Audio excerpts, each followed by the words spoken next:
Good evening, everybody, and welcome to the RaceRoom Nürburgring 2.4 hours for 2026. This is a RaceRoom special event in 2026, and one of the most enjoyable, one of the most favoured as far as those who want to win this race. It is a big one as far as these drivers are concerned in RaceRoom at one of motorsport's most challenging racetracks. We've had the 24-hour in the real world last weekend, time for our 2.4-hour race, 2 hours 24 minutes. Here in RaceRoom this weekend. Single driver event, of course, but still feeling like an endurance race because of that fact. It is myself, Ian O'Leary, and Cam Roger taking you through commentary here tonight for this year's event, and it's good to be with you, Cam. It is one of motorsport's most challenging racetracks, there's no doubt about that. And as I say, probably feels like an endurance, even tailing in insignificance compared to the 24-hour last weekend. But one driver, 2.4 hours around here is a challenge. It's a long stint, especially on a very warm day. Today is such a difficult and tricky racetrack. There's so many corners where you can easily put it into the fence, and on your own, concentrating for 2.5 hours, there'll be a couple of pit stops in there, so some strategy to think about as well. It's definitely a very difficult one for the drivers. Now, over the years, what we often see is drivers try and eke it out to try and do a one stop. It's obviously very difficult to do so by these GT3 cars. If you really save some fuel, you can do that. But around here, saving one lap obviously is 25 kilometers. So that's about 5 laps at a normal track. So it's a pretty difficult feat.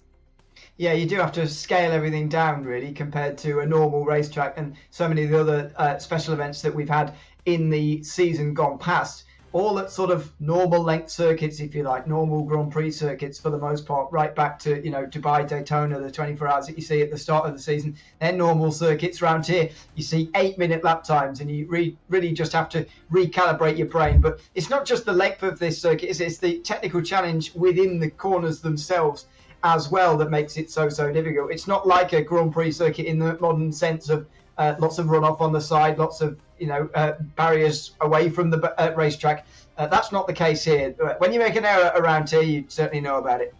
Absolutely. If there was all of those modern runoffs and everything, it wouldn't be the same track. Once you get past the Grand Prix loop and you're out onto the Nordschleife, it's a completely different style of circuit. The barriers are close. There's so many massive curbs around here as well. It's not like these flat ones. And if you do go off the track, you're basically going to have a crash. You're not just, forgiven by having all this tarmac runoff like we see. So, or even, the fact of having a barrier, but it's, 20 meters away from the track. As you see here, it's just a couple of meters either side, and you can very easily make some mistakes around here. So even though there isn't going to be the same in terms of multiclass having, well over 100, 200 cars out there on the track, it is still a tricky event just for the drivers themselves to complete.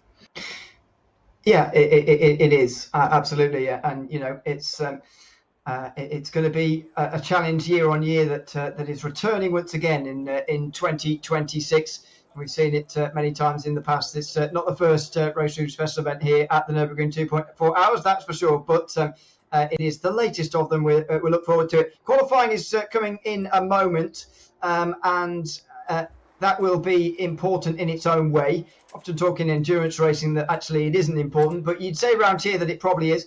Drivers getting 20 minutes for this session, which should translate to 2 laps, with a bit of communication about whether they're going to do that, what their strategy through qualifying is going to be. But I think definitely going to be important. There's no doubt about that, this qualifying session.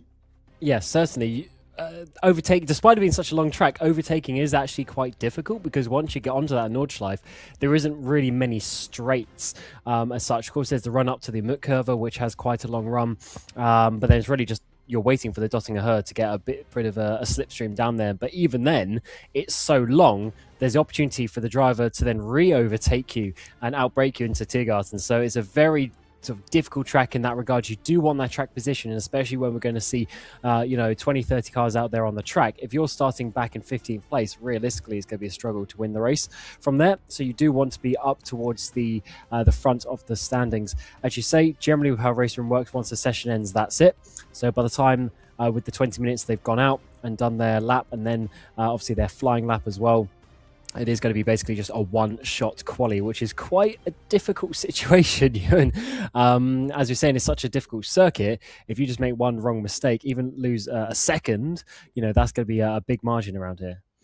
Yeah, I mean, for those who have done a lot of Nordschleife racing, that won't be unfamiliar, that sense of it being a one-shot qualifying, basically, because there is so little time here. I mean, you'd have to have a half an hour, hour-long session for you to get multiple laps in, and nobody has time for that. So just a couple of lap times is fine. 1 or 2 is fine. And the gaps are going to be large anyway. Even if we had an hour-long session, the gaps are going to be quite large compared to a normal racetrack. As I mentioned, you've got to time everything by 4 or 5.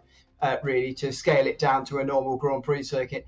So bearing that in mind when we're looking at the gaps as well in this qualifying session. But one thing we should just talk about and touch on as well before we get going is the weather in the real world today. I mean, we don't often actually have to talk about it, but sometimes we do at this time of year, the sort of Nürburgring 2.4H, what is it, end of May at the moment.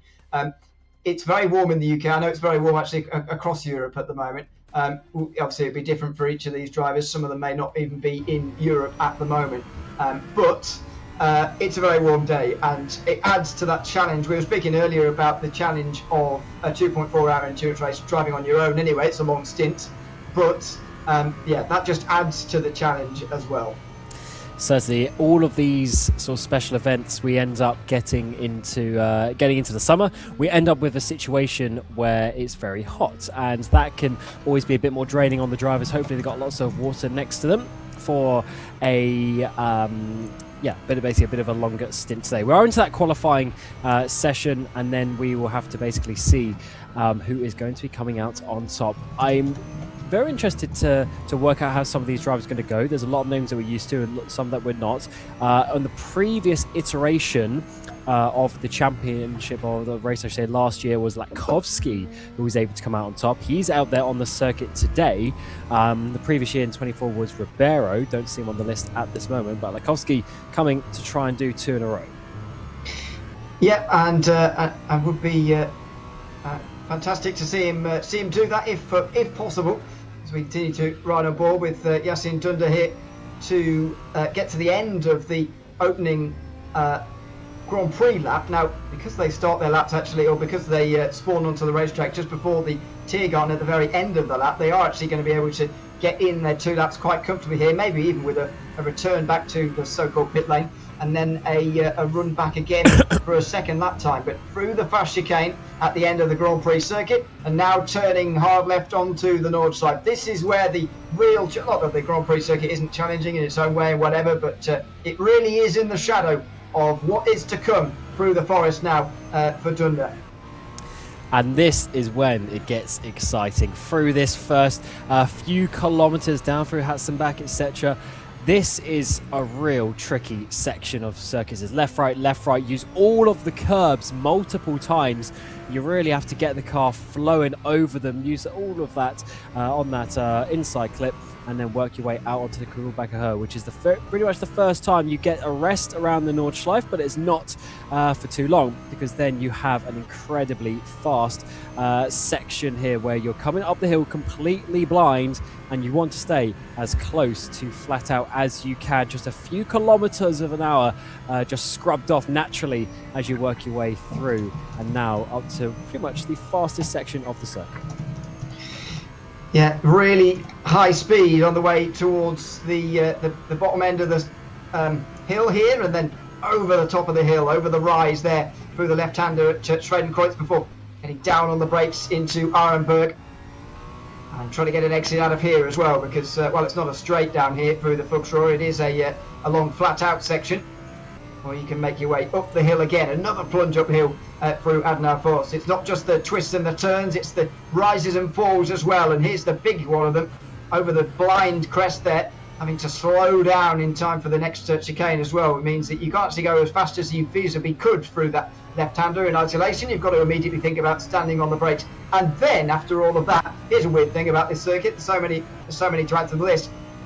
Now you get to the end of the first sector. It's taken you minutes, but now you get to the end of the first sector, just short of halfway around this lap. And this is such a fun section through Metzgersveld, and this is a very easy place to crash. Let's say down through Kallenhard. You can really dive down into his slightly cams, use all of the curb on the exit. Then you just have a little flick for a chicane, and now into a miss into a very interesting sequence, because it's sort of a triple right-hander where you want to allow the car to go back into the left-hand side for working your way down to Verschleife. And this is an easy place to crash because it tightens up so much, you really slow down, and then onto the sort of middle part of the lap. Here's Latkovsky, your winner from the previous iteration of this last year in 2025, as he works his way up through that sequence of corners through Exmüller as well. This is one of those corners where it's completely blind and always had a little bit of a wiggle there. You don't quite notice how uphill this goes. I mean, you're literally completely blind just looking at the sky. Yeah, it's very, very steeply uphill on the way through there, and again, so many places on this racetrack where that is such a massive thing.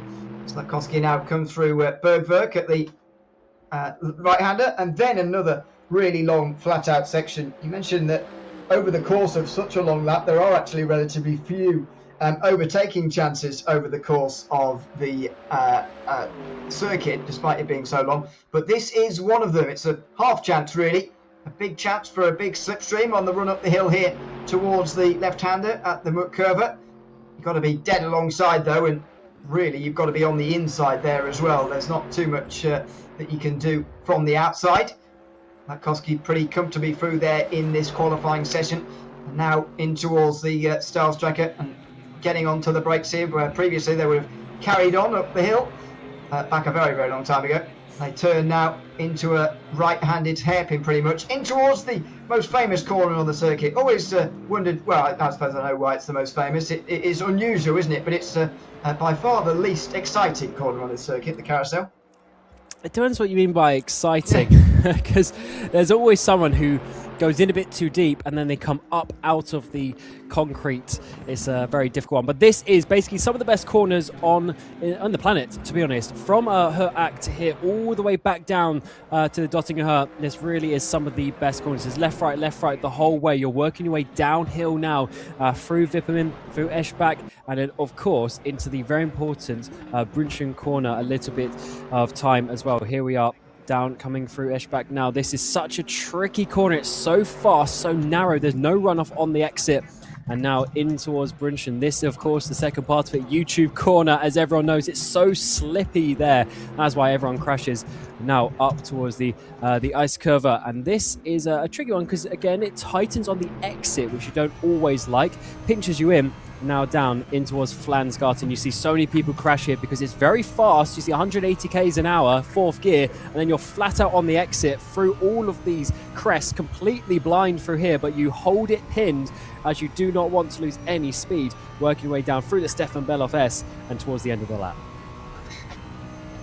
Right, real final throws now of this opening lap of the session through Schraubentranz, the right and the left. And now into the carousel, just jumping over the curb there, or out of the, whatever you call that, the concrete. And now into Gauwenkopf, over the top of the hill again, over the top of another hill. Keeping that first apex, then looking for a later one, drifting wider and wider. And now onto the Lon Döttinger Höhe. This is where finally it is going to be a big run towards an overtaking chance in the race. Now in this qualifying session, it's just about the straight line speed. And as far as a difference in manufacturers goes, there's certainly been consensus among the field. Porsche, BMW seem to be the most popular, with 3 Mercedes and 3 Audis here as well in this field for this year's event. Here comes Duda up towards the final lefts and rights. And now getting on the brakes in time for Hirgon, a little bit wide of where you maybe want to be on the left-hand side there before being able to get out onto the straight and over the start-finish line. Here come the first times. 8:04.1 from Keinzel is currently the best. Areco goes ahead, and Dunder, as we've been following, goes up to 4th. And there you see it. So drivers wanting to take 2 laps there effectively and drop back to the pit lane in inverted commas in between times. And this is good, 8.3. That's a very good lap time to start. And hopefully that is going to get him the pole position a little bit later on. Lakowski's 3 seconds off. He winner from last year. Of course, they will be able to get themselves an extra lap here. Looking at last year, I mean, I think it was 8.6, an 8 minute 6 that was pole last year. So we're 3 seconds faster than that already on those first laps. So this is looking very, very good for Areco as it stands. And here he goes for another lap. The Danish driver in his Porsche through the first couple of corners and back out onto the GP track. But he's only got 0.3 of a second to Kleinzel, so very, very close in behind. And Areco was actually second in qualifying last year. Yeah, and we're wanting to go a couple better than what he managed in the race. Nico Areco, he managed a podium, but wants to go a couple better than that. Last year's winner, Cody Nikola Latkowski, is here. Matej Miskovic, sadly, is not here. Finished second place last year, so haven't quite got all of the podium from last year's event. But we do have some of the bigger names. And you know, these are up against some of the names who've been around for some time. That Areco's decided that Grand Prix circuit wasn't good enough and he's going to go again, which is the advantage of the RaceRoom system, that everybody's got another minute or 90 seconds to decide whether this lap time they're currently on is actually the one they want to go through with. But it's a bit of a risk, because if you're in a half decent lap, but you think, oh, maybe I could have done the first bit quicker, are you going to give that one up or try and finish it? It's a tricky one with how long it is around here. It's so easy to make a mistake anyway. Driver to not set a lap time so far is Blankenberg. He was actually second 2 years ago in 2024 behind Ribeiro. So he is yet to set a time in his BMW. So that is that's another driver that we are potentially expecting to be up towards the top ends. But again, they've all got time to start their laps now, so this could change around very, very quickly indeed. And even though there is a bit of a gap in the first few places, in behind that, it is very, very tight. As you see, Kleinzel here come through for the butts, and that is looking very settled. Good minimum speed through that corner as he works his way up into sixth gear. So down the other side of the hill and back over towards Tradenkreuz again for Kleinzel.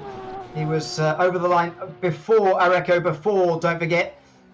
And so we'll see his second time through first this time. Again, we'll reiterate what we said earlier on about the length of this racetrack, in a sense of being 4 or 5 times bigger, than a normal racetrack, which means that gap in reality around a normal circuit between Areco and Kleinzel would be very, very close indeed. But you would say that the top 2 or 3 have shown themselves, I must say, in this session to be quite significantly faster than the others.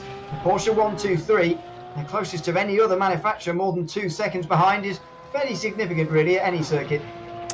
Yeah, I don't know if it is just to do with the Porsche though, to have 3 Porsche and 3 BMWs. I think that's a little bit of coincidence, considering we've seen the likes of Mackenberg a little bit further down, 4 seconds off in a BMW, well, both of them. And of course, we know they've often challenged for wins or at least top 5s in these races over the years. Latkowski, of course, he won it from last year. He would have chosen the Mercedes if it was 3 seconds a lap slower. So I'm sure he's just got some more in the tank, and it's just so long that the lap time can very easily go away from you. Big slide down in towards the braking zone there from Kleinzel, makes it back to the apex very nicely indeed, uses all of the curb on the exit there for Verscheifen. So he's looking very, very solid, and he's trying to find those extra 3/10 right now. That was very tidy through the sequence of corner.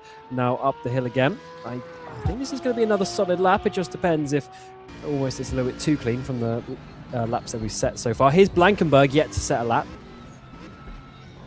Yeah, pretty unusual to see actually from him. But this will be his only chance. Going into the Klein Carousel now and hopping out as well. This is the only opportunity that Colin Blankenberg has got now. Over the top of the hill at Galbenkopf. Now the final turn before the Döttinger Höhe, keeping it a little bit tight to the right hand side there than what we've seen from a couple of others in the past. And now onto the long Döttinger Höhe.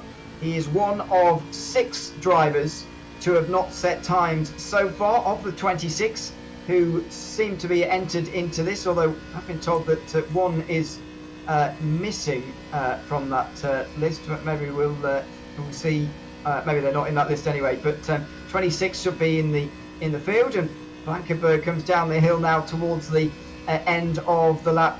Now, just what's the reach? What's the speed going to be? 278 kilometres an hour reached at the very end, at the bottom of the hill.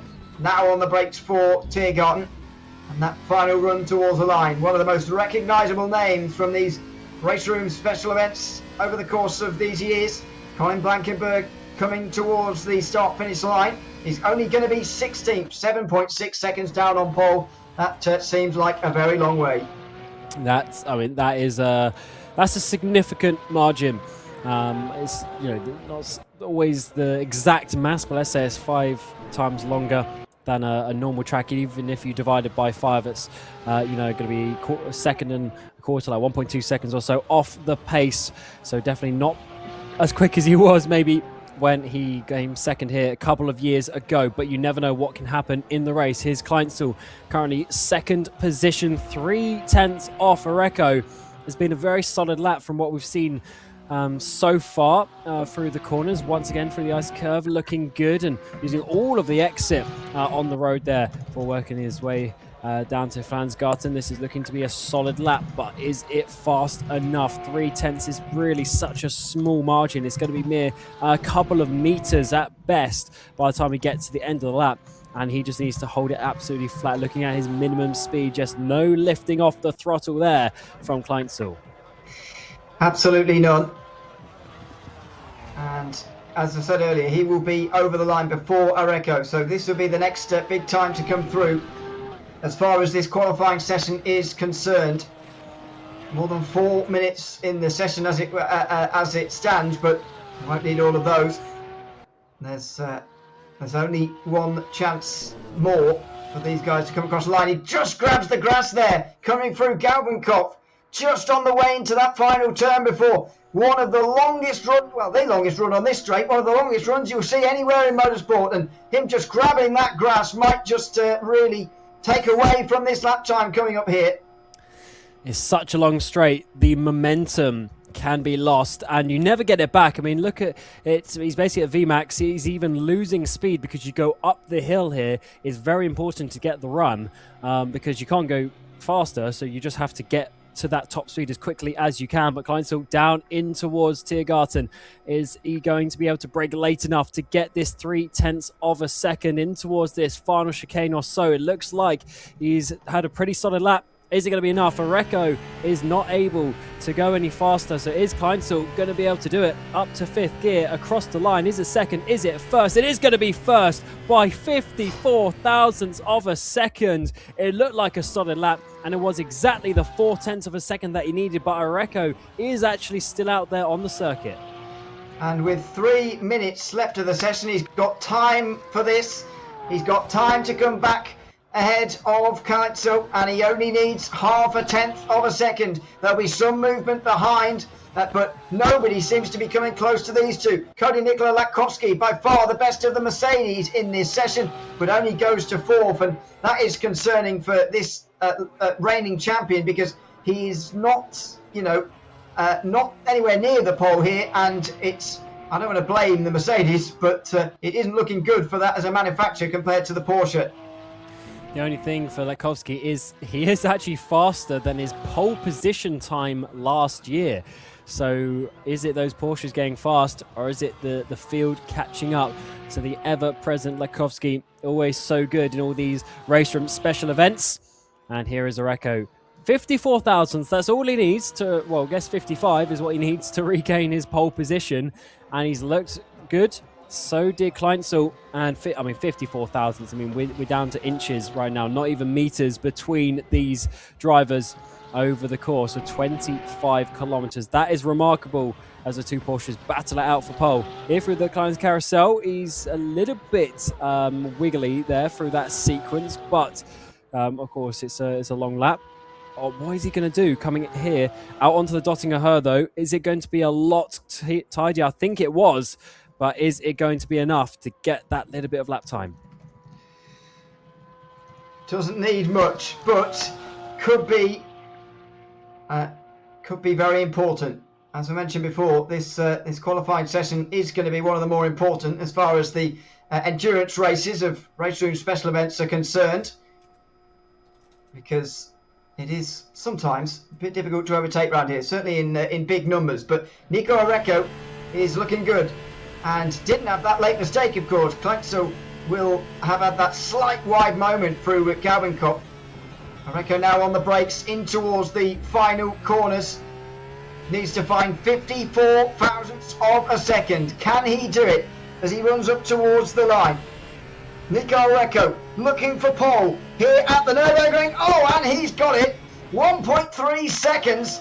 It's not even close in the end. We were commentating on that as if it was going to be close. In the end, he is a mile in front of Kleinzel, who will have really something to think about when this race starts. Wow, that is a margin.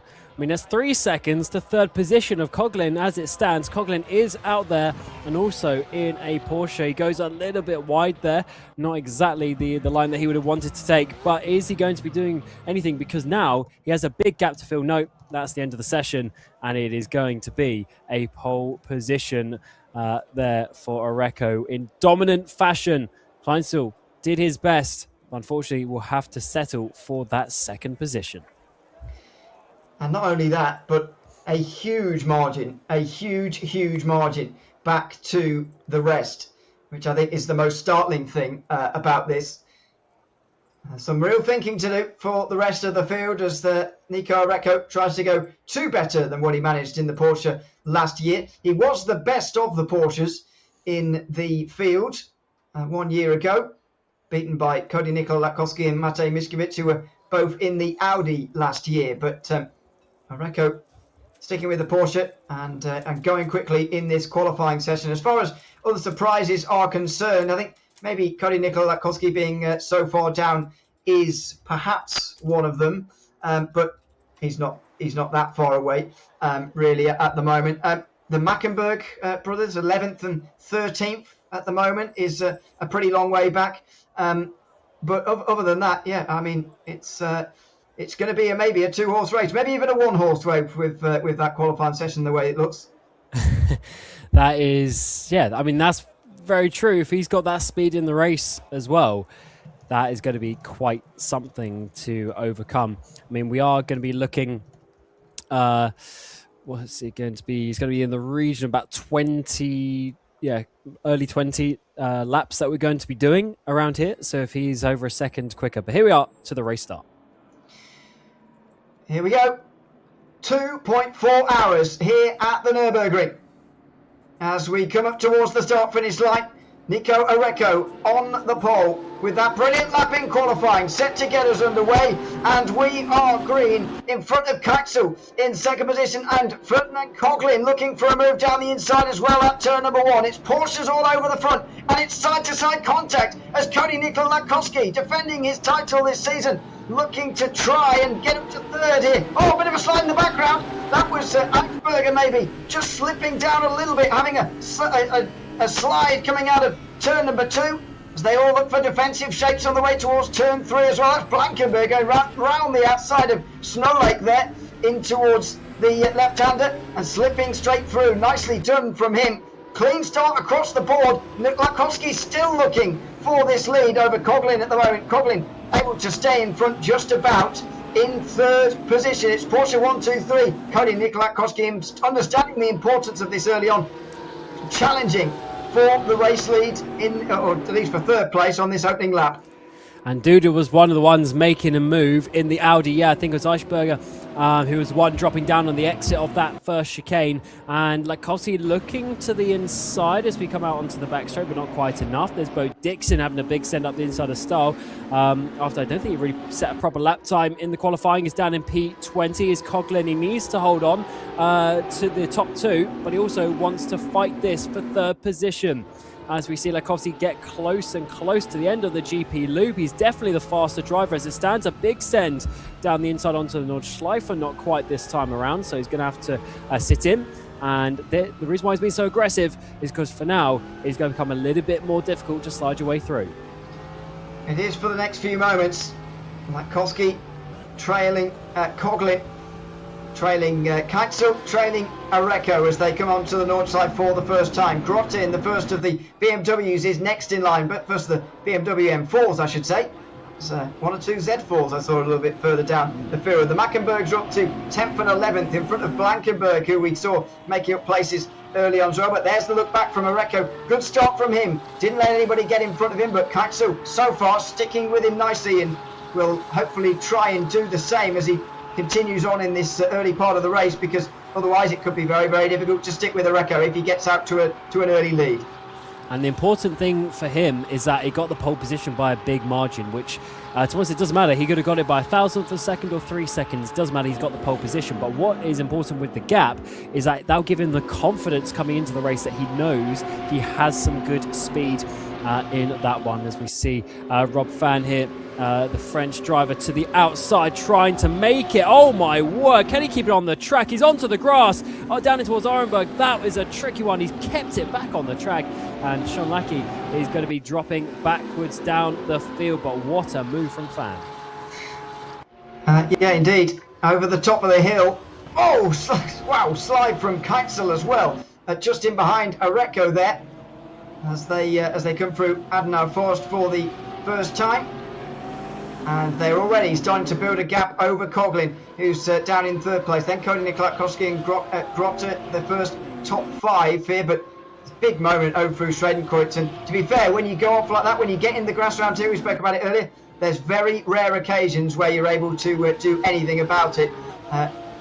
You often find yourself in the wall very, very quickly. Thankfully, we get away with it on that occasion, and everybody looks like they've made their way through the opening lap cleanly. They certainly have so far. No one massively off the back of the pack, which can happen. And to be honest, it is 2.4 hours, so you don't need to make all of your moves early on, but it certainly helps your race. We will have probably 2 pit stops for most of the drivers, maybe a 1-stop if someone wants to save the fuel, but that is a big, big task.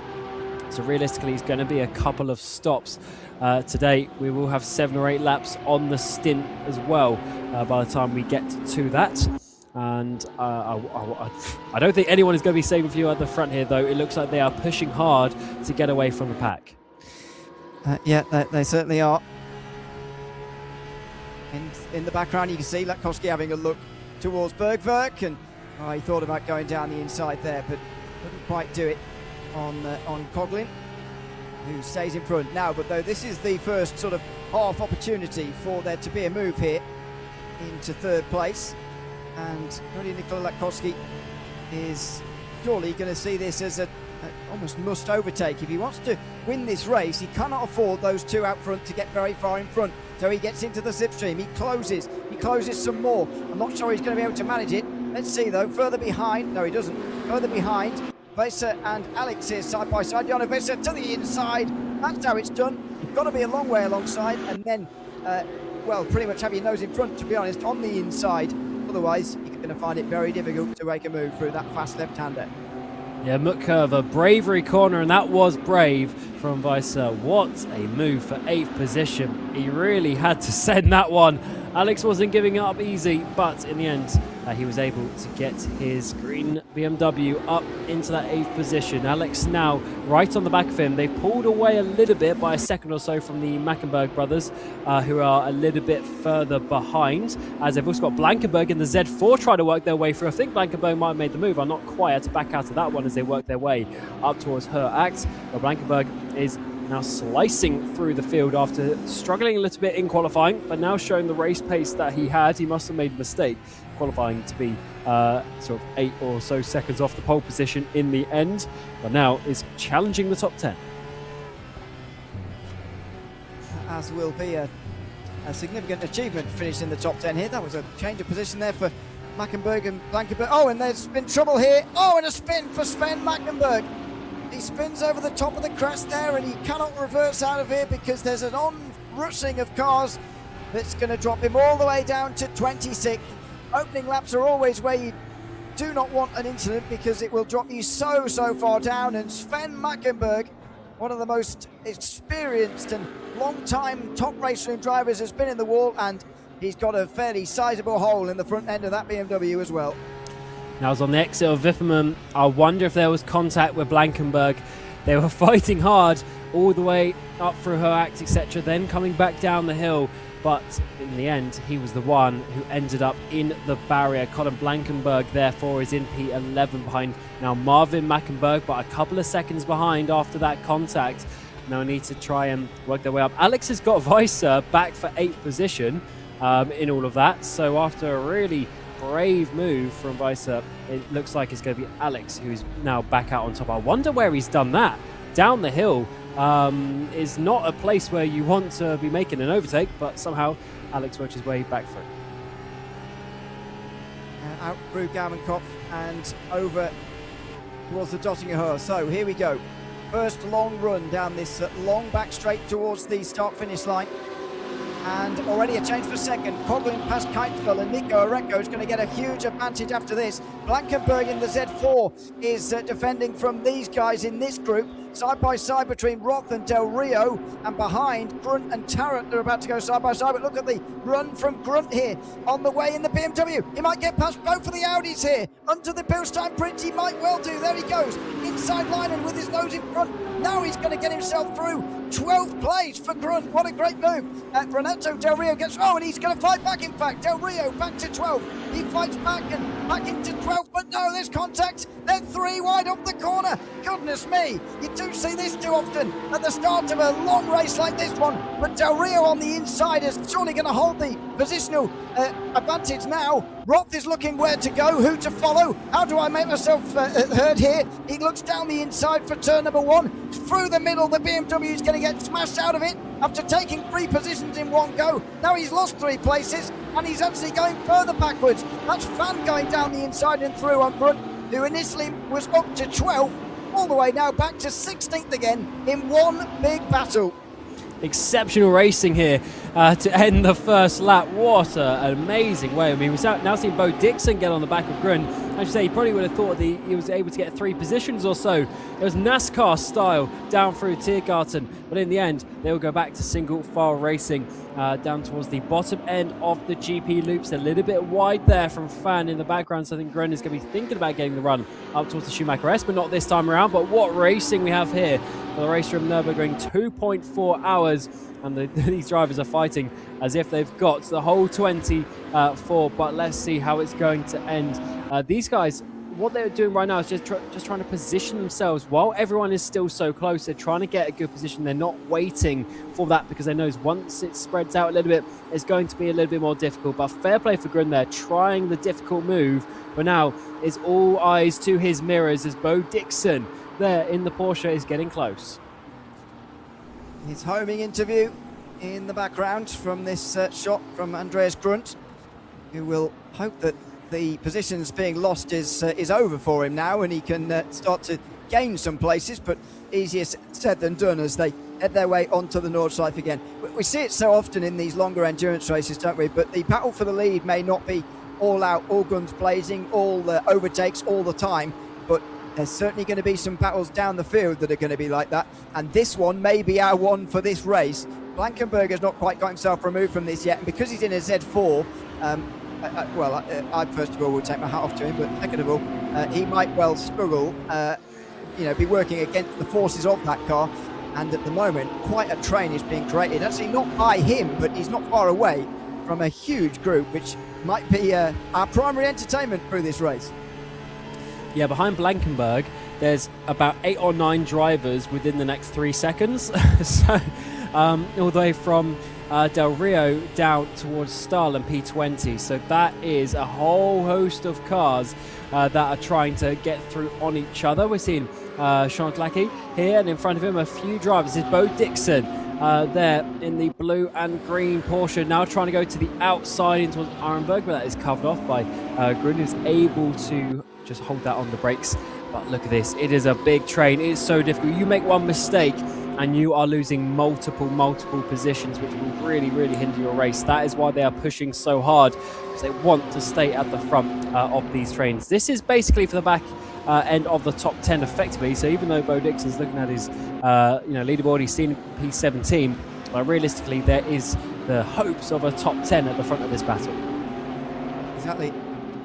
That might be the big target for all of these guys. That might be the target that well, at the moment, only one of them is going to get, because the 9th place is quite a long way ahead of Mackenberg, who is currently in that 10th position in the early stages of this race. The top 9 covered by only 7 seconds, which is pretty impressive considering the qualifying times at them almost at that distance. To be honest, although we said that we have only had a lap and a half or so, with Nico Areco leading the way. We're following Bo Dixon here, looking for a way past Grund. And he's Andreas Grund just trying to stop the bleeding here, really. Bo Dixon trying to take advantage of the fact the German has been overtaken quite a few times on the run down the Döttinger Höhe there. But I mean, if this group stays as it is all the way round until the Döttinger Höhe, then I can't see how lap 2 is going to be any different to what we just saw. That's very true. They'll be positioning themselves to get a 2-3-4 car train down the back straight, but there's a lot of racing to do before we get there. We've already seen overtakes in the Mutt curve, and even a little bit after that, we're able to see Alex and Weiser swap around. And actually, quickly looking at that, Eichberger has got past Weiser for 8th position. So Weiser has actually dropped down 2 places since making that incredible move, just showing you how difficult it is. We got a slow car there. That's Del Rio, I think. He's dropping backwards. He's had a terrible run. That has allowed the likes of Roth and Tarrant to go at it for P12. Well, they're on their own, battling for 12th. Meantime, dropping back Del Rio into the middle of that big group behind. So here comes looking either side here. Grunt looking to try and get past Del Rio. Bo Dixon in the middle of that fan, and Knocklake is in there as well. They'll get themselves single filed in time for the Mutt curve, but Del Rio at least stops the positions lost at 14th place.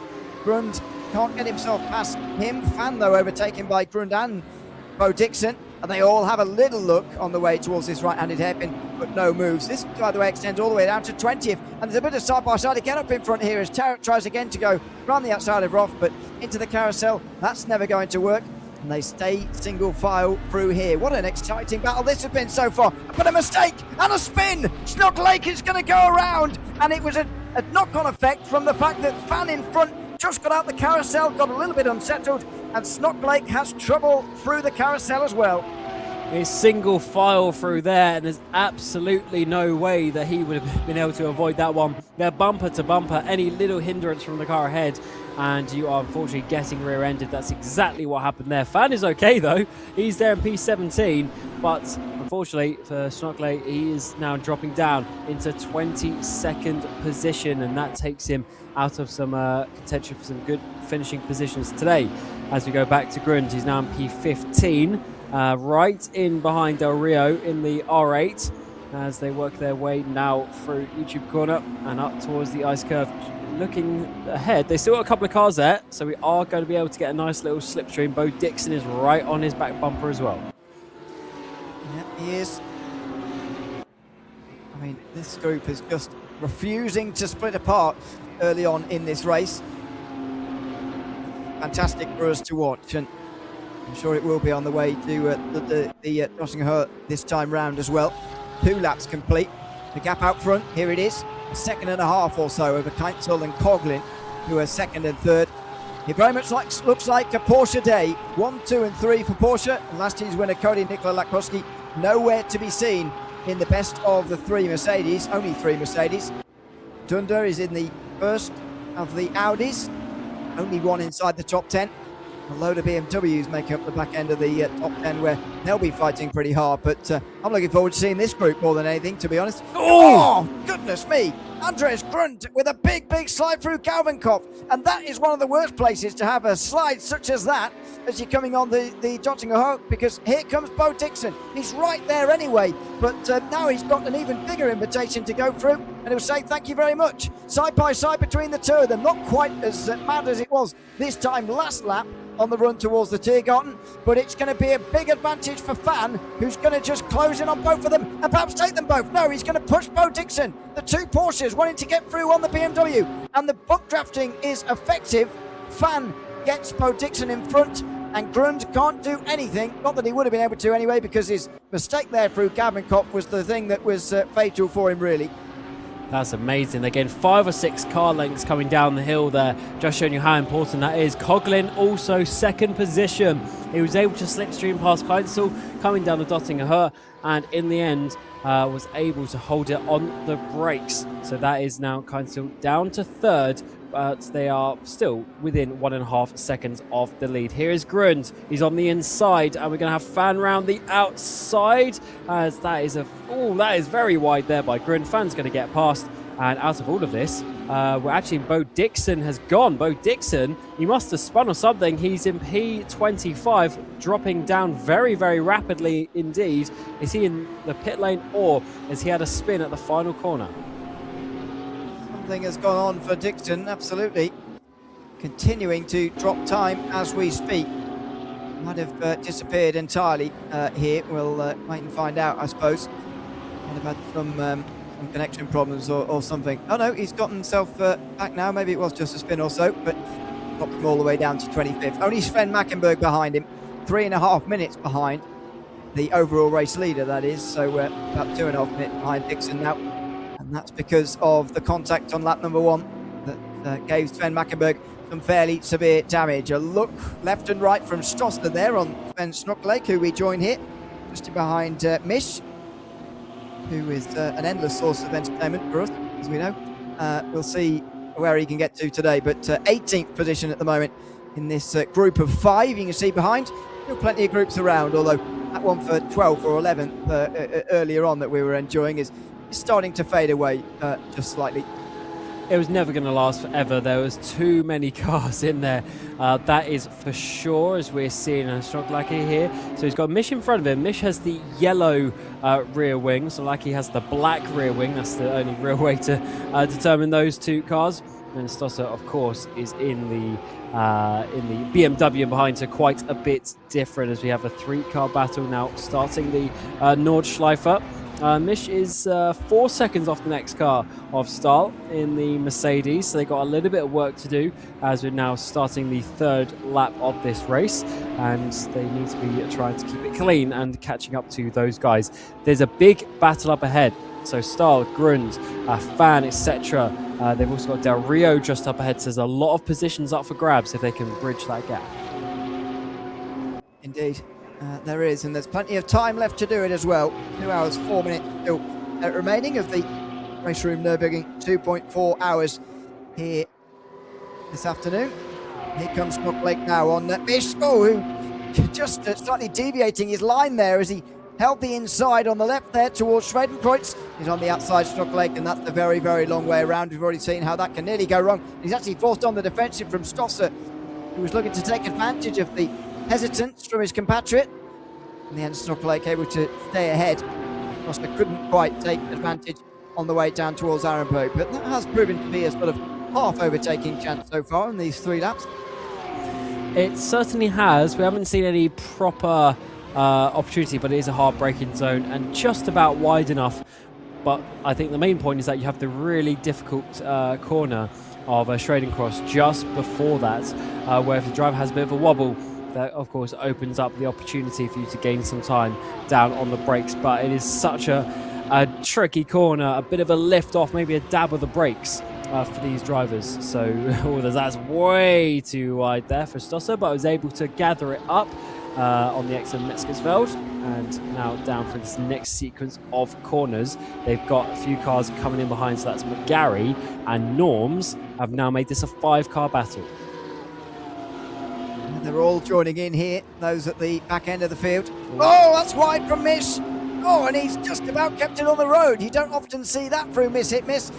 Now in towards into the next corner, Snocklake looking to the inside to Bessiphon, but couldn't get it done there. It's obviously a joke about Miss Hit Miss I could make here, but anyway, I'll leave that one open to interpretation. He's under real pressure now, though, is Gaspar Misch. Snocklake, Stosser, McGarry, Norms, all queued up behind. And out of Exmuller, next corner Bergwerk, next run is up to the muck curve, and that is where Misch could really be slipstreamed unless he gets a real good exit out of Bergwerk. In fact, McGarry's not even waiting for that as he tries to get into the top 20. He looks down the inside on Stosser, side-to-side contact between the two BMWs, but the Irishman is through. and they have the same livery, so a little bit difficult to tell, but McGarry looks like he's got the headlights on. Stosser without, as they work their way now through these left-handed kinks flat out easily, but that doesn't mean it's even the nicest position to be in. We got the two Porsches going side by side out towards the Muck curve. That would be an incredible shot. Like he is able to make that. He's now got the inside line. Where is Mish going to put his car? Because you can't really go side by side through there. It looks like around the outside there's going to be some contact as well, as Mish is going to have to lose some momentum, but he holds it firm on that inside line, makes some contact with the curb, but in the end, Stoglacki was able to get past, and in the background is also McGarry, who's able to confirm that position on Stosser. Oh, amazingly done. Between those two, you mentioned it's difficult to go side by side around the Muck curve, but two respectful drivers, and it can be done. Stoglacki gets ahead of Kasper Mish on this occasion. Actually, it's immediately going away. Look at that, already a second, and whether that's down to pace or not, I'm not sure, but it's a striking early gap that the German has got over Kasper Mish, who maybe has proven himself to be a bit of a cork in the bottle. If that Porsche continues to go away, these three will be thinking, wow, how quick can we go compared to Kasper Mish here? How much is he slowing us down? Based on that early evidence, he's really slowing this group. Yeah, and considering the time that he's lost already just since being overtaken, I think all those three cars, as you say, are probably being held up at this moment in time. We go back up inside the top 10 we haven't seen for a little while. This is Alex, Ribbon Alex in 7th position. He's not too far behind Grota, just a few tenths of a second. They pulled away from Eichberger, so that is a good 2-second gap. Now there's a further 2 seconds to Weitzer. Weitzer, of course, was the one who was able to overtake Alex earlier on, but now has dropped back into that 9th position. And Alex is looking forward because they've got Duda and the Audi not too far up the road. And then your winner from last year, Lakovsky. The top 3 Porsches have really got away, so it's now a battle for 4th place with 4 cars. I've been quite impressed with the way the top 8 have stayed so close after qualifying that wasn't particularly close between the top 8 or so. The race has remained very close. Looks like Ribbon Alex is probably the closest to making a move here. Dunder not that far away from Cody Nikola Latkowski as well, as we officially tick under 2 hours to go here at the Nürburgring. Nearly half an hour gone, and I've got to say it's flown by so far, Cam. There's 3 laps and endless action throughout the 3 laps so far. Admittedly not for the lead, but you don't always need a lead battle. You just need fights through the field. Here comes Dunder on Latkowski, and here comes Alex on Grutter, and they both get through pretty comfortably into the final part of the lap. I really didn't think coming into this, when I was trying to see the driver list, that Lakovsky would be not even fighting for the podium today. But so far, he's now dropped down into 5th position. He's only gone backwards since the start of this race now, as we've seen Stosser. So they've both got past Mish. So the 2 BMWs have got past the Porsche there, and now they're bum drafting to try and hold on to this one. They sort of overlap each other, so there's no position for Mish. He's all over the grass, trying to get through towards Tiergarten, way onto the grass from Stosser. He's able to catch it back and just get it slowed down in time, but Mish should have to run around the outside here as we come onto the start-finish straight. Wow, Stosser avoids the wall, but pretty impressive. And somehow he's still going. He's lost a place to Kasper Mish, of course, but the fact he's still going is the main thing. Here he comes again on the way towards the hairpin. Mish was expecting it, and so he pulls onto that defensive shape, but that could cost Marius Stosser quite a lot of time here. If we're assuming he's much quicker than Mish, he needs to try and get past Kasper Mish as quickly as he can, and that opportunity missed might well cost him some time now, and he's trying to avenge that mistake here. Down the inside at turn 3. That's not quite going to work. He's forced the outside of 4, but he understands, I think, the urgency of this situation. He certainly does. He needs to get through, because otherwise McGarry is going to be completely gone up the road. A couple of seconds is difficult to overcome. It's to the outside. You don't always see it, but it is banked. A little bit of contact, though, between the two. Mish goes around, and that is an easy move for Norms, who gets past a pair of them. P20, thank you very much. And Stosser also gets through Mish. There's a little bit of weird contact. Unfortunately for the pair of them, it caused them both to spin, and now that battle with McGarry is really gone. Well, for now, it certainly has. There's a long race to try and catch back up, but yeah, that's a shame to see the battle end the way that it does down there at the hairpin. But as I say, I think Stosser did understand the urgency of the scenario there. And he was pushing to try and get himself through. Well, back to the front and back to the battle for fourth. As you say, remarkable that we're not even talking about Cody Nikolakowski fighting for a podium here, never mind not fighting for the win. The top three are a class above the rest, and it is a Porsche 1-2-3, still is, but I should be worried about Latkowski dropping further here. I mean, Alex and Crotter are not exactly going away at the moment. In fact, they're getting closer in their BMWs, so maybe Latkowski is going to be looking over his shoulder a little bit more than we would otherwise expect. Maybe he's got something up his sleeve for later, but for now, it's looking a bit worrying. Is he just a little bit slower than we were expecting? I mean, he's still in 5th position in the Nürburgring 2.4. It's not like he's doing terribly, but is he a little bit slower than we were expecting? Or is he saving a bit of fuel potentially? Duda making a mistake there into Arenberg, catches it, keeps that 4th position. I would love to see someone try a one-stop. I just don't know if they're going to be able to do it. But you might be able to at least save enough time in the pit stop, though. That might be one thing to think about. We'll have to see when we get to the point of pit stops, but that won't be just yet. It probably will be a pretty simple strategy in terms of you go about an hour stop, and then you'll need to stop again for 3, maybe 4 laps of fuel to get to the end of the race. All that strategy to play out over the course of the next 2 hours. In theory, we could start to see some pit stops if somebody feels they're in a bit too much traffic. I mean, you'd always advise against it, though, I'd say, for these leaders, because of the idea of the fact they can get themselves into so much traffic down the field in the early stages of this race. Then they might just be stuck behind people who are even slower than the people they're stuck behind now. We'll see whether there's some early calls here. Come towards for Siphon. Ribbon Alex just having a peek to the inside on Cody Nikolakowski, who I think should be a little bit concerned about what's going on behind him at the moment. Thunder in front is not getting away though, so that will offer some encouragement, and maybe he'll feel I can get ahead of that Audi and buy myself some time here. Through X-Muller now, and Bergwerk next, and then that big overtaking chance into the muck curve here. And we've seen, I think, every lap so far, at least a look into muck curve from someone. Now onto the 4th lap. Is this going to be the opportunity through Bergwerk? 3 completely different lines through those drivers, as Duda is trying to hold on to this. He's now 5 seconds behind the next car of Keinzel, who, to be fair, by the way, Keinzel is still in 2 seconds off the lead in 3rd position, so that is staying very close between the 3 Porsches at the front. But the battle that we're looking at here is Duda. He's having to look in his mirrors. He's got 2 cars pushing to the BMW. Alex also coming to the outside. It's getting very narrow. You can't go 3 wide, but you can go 2. Latkowski needs to attack by defending at the same time as well.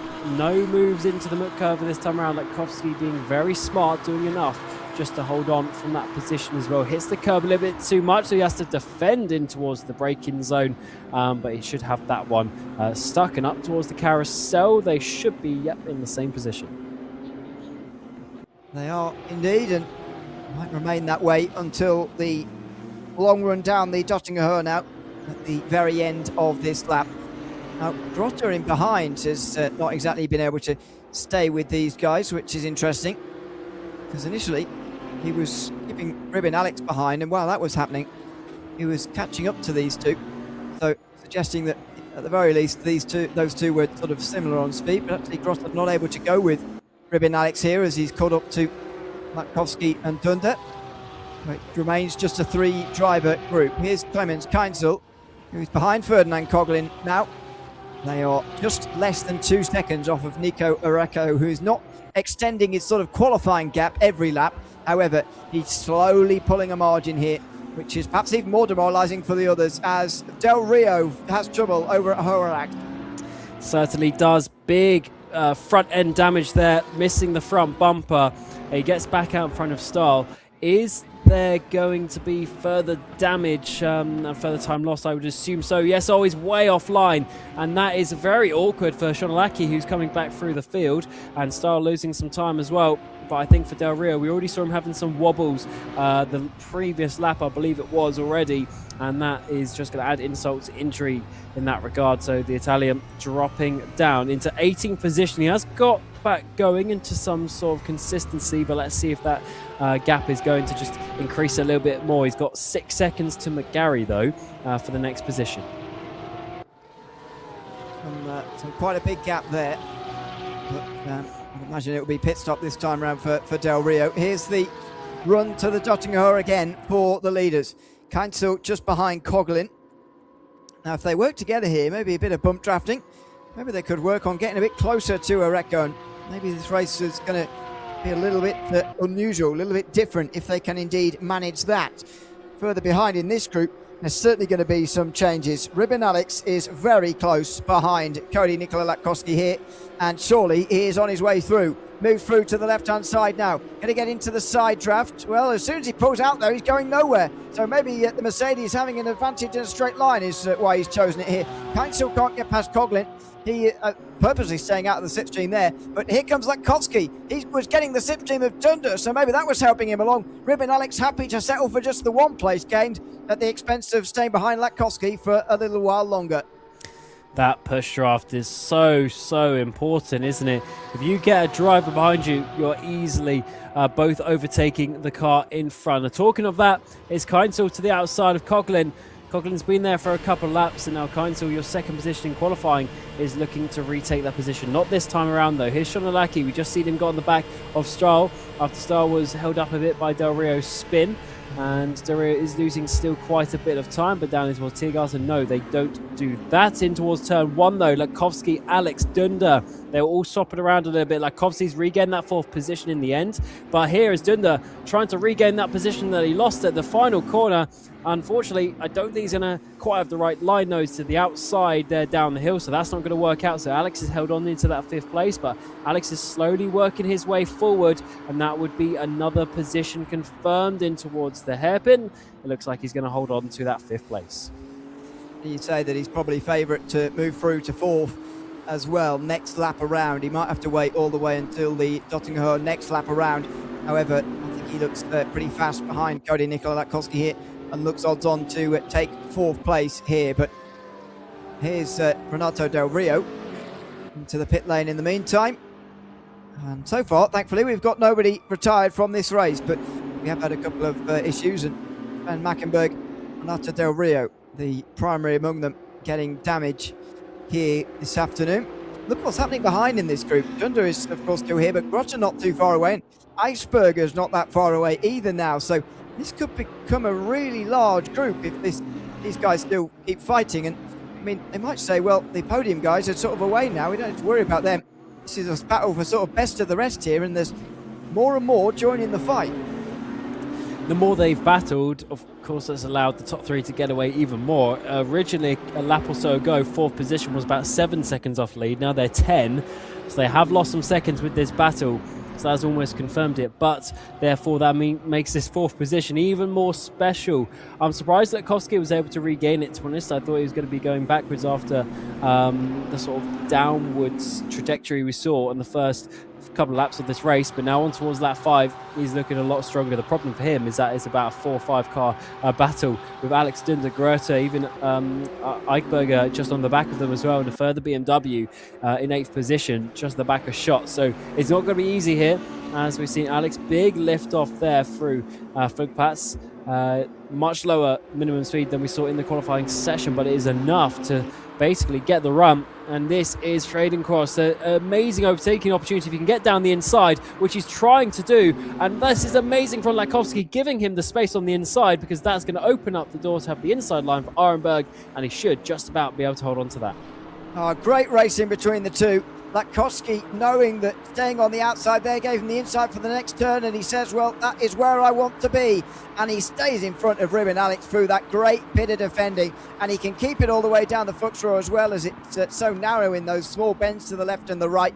and Ruben Alex will have to wait even longer to make this move. I think he's definitely quicker than Cody Nikolakowski, but he's now getting impatient in trying to make this move. It's a little bit like what we saw further behind from Stosser trying to get past Kasper Misch. If you're a bit too impatient, a bit too eager to get through, it can be almost worse. So you've got to be very wary here of making contact and all that kind of stuff while he's trying to pass Cody Nikolakowski here. Yeah, you don't want to be overly eager. Yes, you sometimes need to be aggressive to make a move, but you don't want to cause yourself any spins or issues. Of course, you don't have the same way in terms of live stewards and stuff that we may have in a more regulated championship, because this is a one-off race, but you still don't want to be sort of taking yourself out of contention by your actions out there on the circuit. He's way too deep there, trying to open up the inside line for Verstappen, but that is not a place to overtake, really. It's way too narrow, and in the end, Alex is having to hold on to that 5th position. We're now almost 12 seconds off the lead, so this batting's really slowing them down, and that has definitely caused Eichberger to be not too far off the back of these guys, and very soon, a 5-car battle that Lakowski's trying to hold up. That's going to be a real challenge as well. The amount of drivers that are now stacking up behind is, well, going to get very tricky here. Ruben Alex wants out of this. He wants to get into 4th place and he wants to get away from the others. Can he now get through? Kesselsen, first of all, the constant left-hander here. Now will he go after this? He's so close behind the Mercedes. Now does he pull out to the left-hand side? Does Lakowski let him get to the inside here? No, he's just going to get pushed here. So Alex is happy to push Cody Nikolakowski on this occasion. I'm surprised, to be honest, he didn't go for the move, because every other occasion we've seen him so far, he's been looking every which way to try and make a move. Maybe he decided that the Mook curve is just not a sensible place to do it, and he's not going to get too much disagreement from me about that. In towards the next hairpin. Again, another look, but again, no chance to make it. Dunder's in here still as well. Grotter might be there by the time they're on the Döttinger Höhe, and Eisberger as well. It's a fascinating fight, and Ruben Alex's strategy into how to get through on Lakowski here is intriguing as well. I guess he just wants to keep it clean, not allow Dunder to get too close. Maybe he sees, I mean, he's flashing the lights now, so that maybe is a sign that he's getting a little bit impatient. This is definitely not the part of the track to be making an overtake as he come up towards her act, the highest point of the circuit. So it's downhill all the way from here, generally speaking. And Lakowski is doing a good job to hold these guys up. And in the end, Grote and Eichberger actually not getting too close in the background, despite the battling here. But I think Alex is just trying to force Lakowski into a mistake, but you don't. I mean, Lakowski won this race last year. You don't put off someone like that very easily, and especially an experienced driver in these championships. But it looks like Alex is going to have to wait to the Döttinger Höhe. Maybe he can use Duda, I should say, to get a double slipstream like in reverse of what we saw last lap. Yeah, we did see that double slipstream play a big role, actually, I think, in Lakowski staying in front of Alex last time down the Döttinger Höhe at all. I thought the BMW was just not really getting anywhere in a straight line, but actually it was Lakowski in the slipstream of the Audi that was really helping him to stay ahead. But yeah, Dunder's going to have the 2 of them up in front with the slipstream. Alex just in behind. Lakowski is just going to have the 1. Got to be wary, though, that he doesn't overtake one and get overtaken by the other here. But to be honest, to a degree, there's not much you can do about what happens on this long straight sometimes. No, it's one of these tracks that kind of chooses its own winner sometimes, as they say, and this track is also, or the back straight is one of those as well. It's just so long, there's nothing that you can really do to defend completely unless you want to be proper dodgy and go full sort of NASCAR style Rubbins racing. But let's see, Lakowski runs wide onto the back straight. Dunder's not close enough to push Alex either, so this might be a tricky one once he pulls out. So it's actually going to be Alex pushing Lakowski because he knows Dunder's coming. Well, side by side for second in the meantime. Now Dunder's going to go for it, but surely he's going to get nowhere here with Lakowski and Alex working together like they are. Coughlin and Keinzel now the opposite way around with the Austrian ahead of the German again. But Alex pushing Lakowski here. What an interesting call that is. It's distance Groster, by the way. It's made sure that Dunder can't get through. And maybe you're right. Maybe that's what the strategy is here. maybe Alex has made a calculated decision here that Cody Latkovski is going to be the fastest driver to have at the head of this trio, and so he's going to do all he can to ensure that Latkovski continues to head this duo by pushing him down the long straight towards the end of this lap. 5 laps complete here. We can't be that far away from the first pit stops of the day, but maybe he was just biding his time for striking in towards turn 1. This intriguing strategy from Ribin Alex continues. The twists and turns of what's happening here in this group just continue on and on. And Ribin Alex now finally, down the inside at turn number 1, gets a nice move made, and it's all paid off in the end. I think you made this point a lap ago that Mercedes looked fast in a straight line, so you probably thought, let's push him, let's try and hold him at the front on the straights, but then when we get to the corners, let's get back in front. So let's see, after a lap on the Nordschleife, if Alex is able to get ahead of Latkovski by enough to defend the next time around. We're looking at McGarry, so he's behind Norms in the Porsche. There's McGarry and Stosser. McGarry's got the headlights on this time, Stosser without, as we work our way down in towards the first corner. Big move to the inside from McGarry. Hard braking there. Is he going to make it to the apex? Whoa. No, he's not. So he's going to go wide. The pair of them are going to get through, and that's a nice, easy move for Stosser. That's a gift from Jack McGarry, who goes too deep at turn number 1. Stosser, as you say, straight through into 19th position behind Norms, one of 2 Frenchmen in this race. The other one just up the road by 9 or 10 seconds in 17th position. Well, as I say, we're on lap 6 now, 5 laps completed, still 1 hour 41 remaining in this race. And the reason I'm pointing all that out is because from quite early on, I mean, these guys already know how many laps are in this race, and again, the reason I'm working that out is because of the chance, as small as it is, of people doing the one-stop race here. Personally, I'm always very doubtful in these 2.4-hour races in GT3s that can ever really happen, because these guys have got to go another half an hour. That would mean another 4 laps after this one. That would be a 9-lap stint twice. But, you know, some people will already be speculating about where has the pace for Cody Latkovski gone, because he was undoubtedly, to my mind, the favourite coming in here this afternoon, and he hasn't shown favourite status sort of speed yet. So it does make you wonder what he's planning. Planning to hold people up with his high top speed, maybe. But it hasn't worked in terms of he doesn't have the track position. As I say, he's still, in qualifying, went faster than his pole position time last year. So I don't think the speed is the biggest problem. I think the competition is just a lot more strong potentially than what we saw previously in 2025. And let's see if that is going to change around when we get to the pit stops. Is there a specific reason why he's one of only 3 cars on the field to have the Mercedes AMG? We will find out, and I certainly trust in his decision of that. But you are right. Lap 6 is a potential opportunity for splitting the race up in sort of 3 more sequential blocks rather than going 2 full stints and then a half stint at the end. So I wouldn't be surprised if by the end of this lap, but definitely by lap 7, if we've seen someone come into the pit lane. Yeah, we haven't really seen anybody sort of a long way down come in yet and make a strategy call, really. Seen some damage repairs. Sven Mackenberg and Renato Del Rio are down the back end of the field, by the way, because of damage, and they're the 2 major ones, I suppose.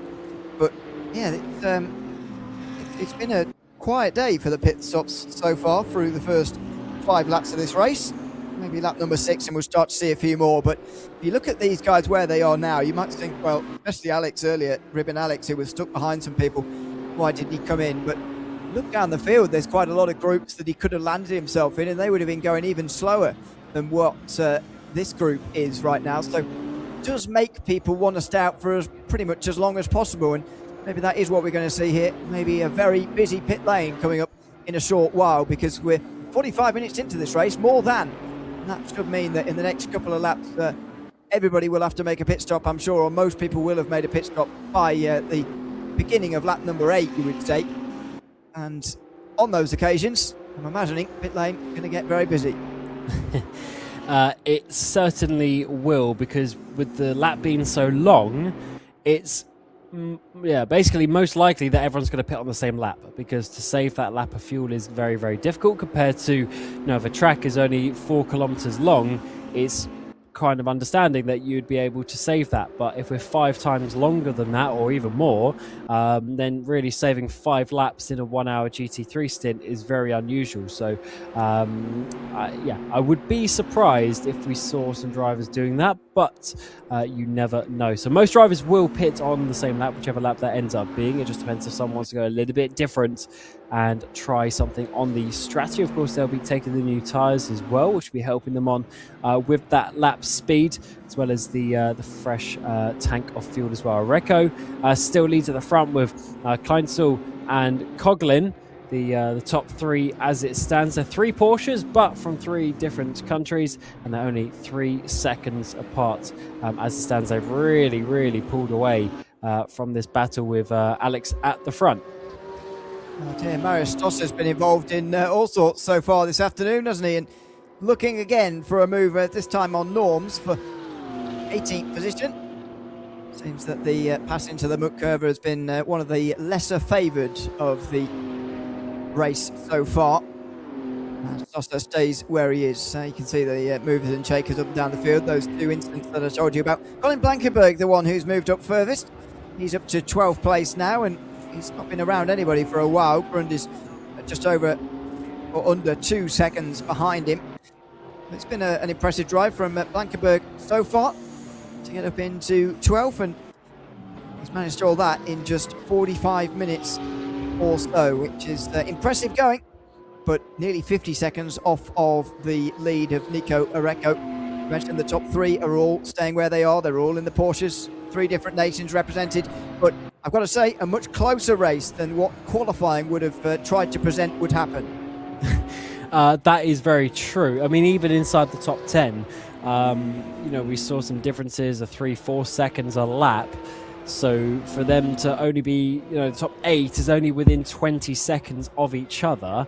That is pretty remarkable after 5.5 laps of action around such a tricky and difficult circuit. The sun is setting out there on the circuit as we are getting to that evening time. Lekowski is sat there now in that 5th position as he tries to regain on Alex. I wonder, Ewan, if we're going to be seeing the swap over if we really do have a good top speed in this Mercedes.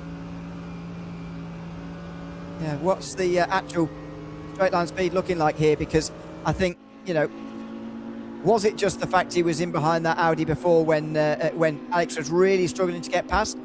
Or is there some proper speed here in the Mercedes? Here comes Cody Nikola Latkowski. I mean, it's a pretty unfair fight, isn't it? Latkowski's got the Slipstream and Alex certainly has not. And so he's going to bump draft him here. Recognises the speed of these 2 different cars, and so decides to stick him behind. What's the speed down here, by the way? We're seeing sort of 278 maximum in qualifying. Latkowski, 274, saw flash up there just for a moment. So the run out of that final turn will be starting to wear on this a little bit now as the tyres wear away, nearly 50 minutes into the run. Let's see if anybody stops. And here they come. Ribbon Alex is in anyway. The top 3, I believe, have all stayed out here. And Latkowski goes on as well. But of the top guys, Ribbon Alex decides to come in, and it seems almost enforced because he had clear air in front of him. Don't see any tactical reason he should have come in other than the fact he might have been running out of fuel. Yeah, I think this is just the way of splitting the race up in 3 more equal steps. So his stop now, in theory, will be a bit shorter. So that might be able to gain him some time. Let's see what he does in terms of the fuel, because I would still take a full tank of fuel, even though he's not going to need all of it, but just so that he's taken it in the car for the final stop. But we'll have to see if he wants to try and take the track position now, as we've got Norms, Fan in the middle here, and then Stosser on the back of this. No one coming into the pit lane this time around. It looks like it was pretty much just Alex who was there in P number 4, but now it's going to drop down to P15, and it's actually going to be close with Norms and Fan here on the exit. That's a terrible place to rejoin in a 3-car battle. That is terrible. That is a disaster, isn't it?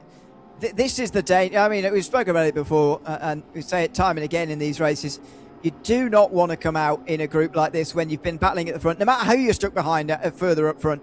You know, I recognise that Ribbon Alex was actually ahead of Latkowski when he came in there, but you know, so demoralising, isn't it? It's so difficult to work your way through 3 in one go, and so Alex is going to lose a lot of time here. Matthias Stahl has been in as well, and there's another Z4.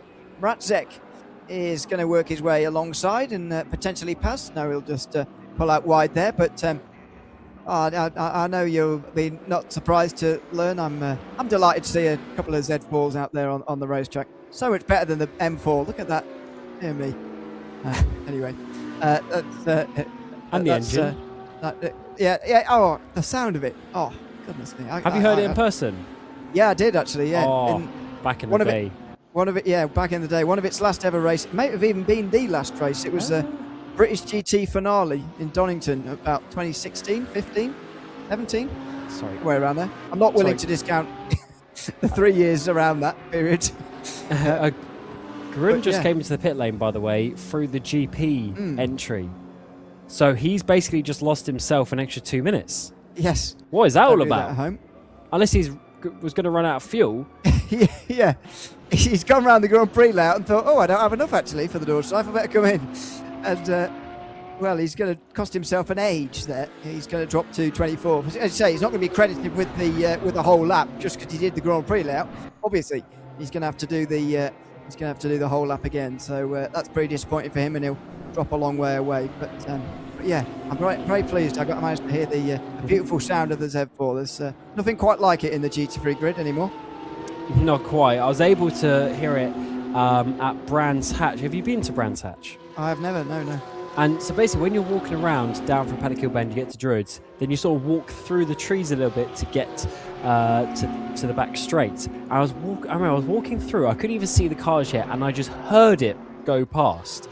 And you know when it was a Z4 back then, because even on top of the R8s and whatnot at the time, it was just an immense sound. It was so loud as well with the roaring 4-litre V8, and an amazing sort of accomplishment from them to put that in as Ribbon Alex. He goes off. He tries to make a move, I would assume, through Arenberg, through Fan, through Stosser, etc., but he's gone off the track and he's lost even more time. So this might be game, set and match in terms of his position with Latkovsky when Latkovsky makes his pit stop. I would guess he'll be behind. Well, I mean, pit stop times might differ here, so it might be difficult to work out the actual loss, but I would guess he'll be behind Dunder, probably Grotter as well. Eichberger will fancy his chances now because of all this. Alex managed to get himself past on the Grand Prix layout there on Stosser. However,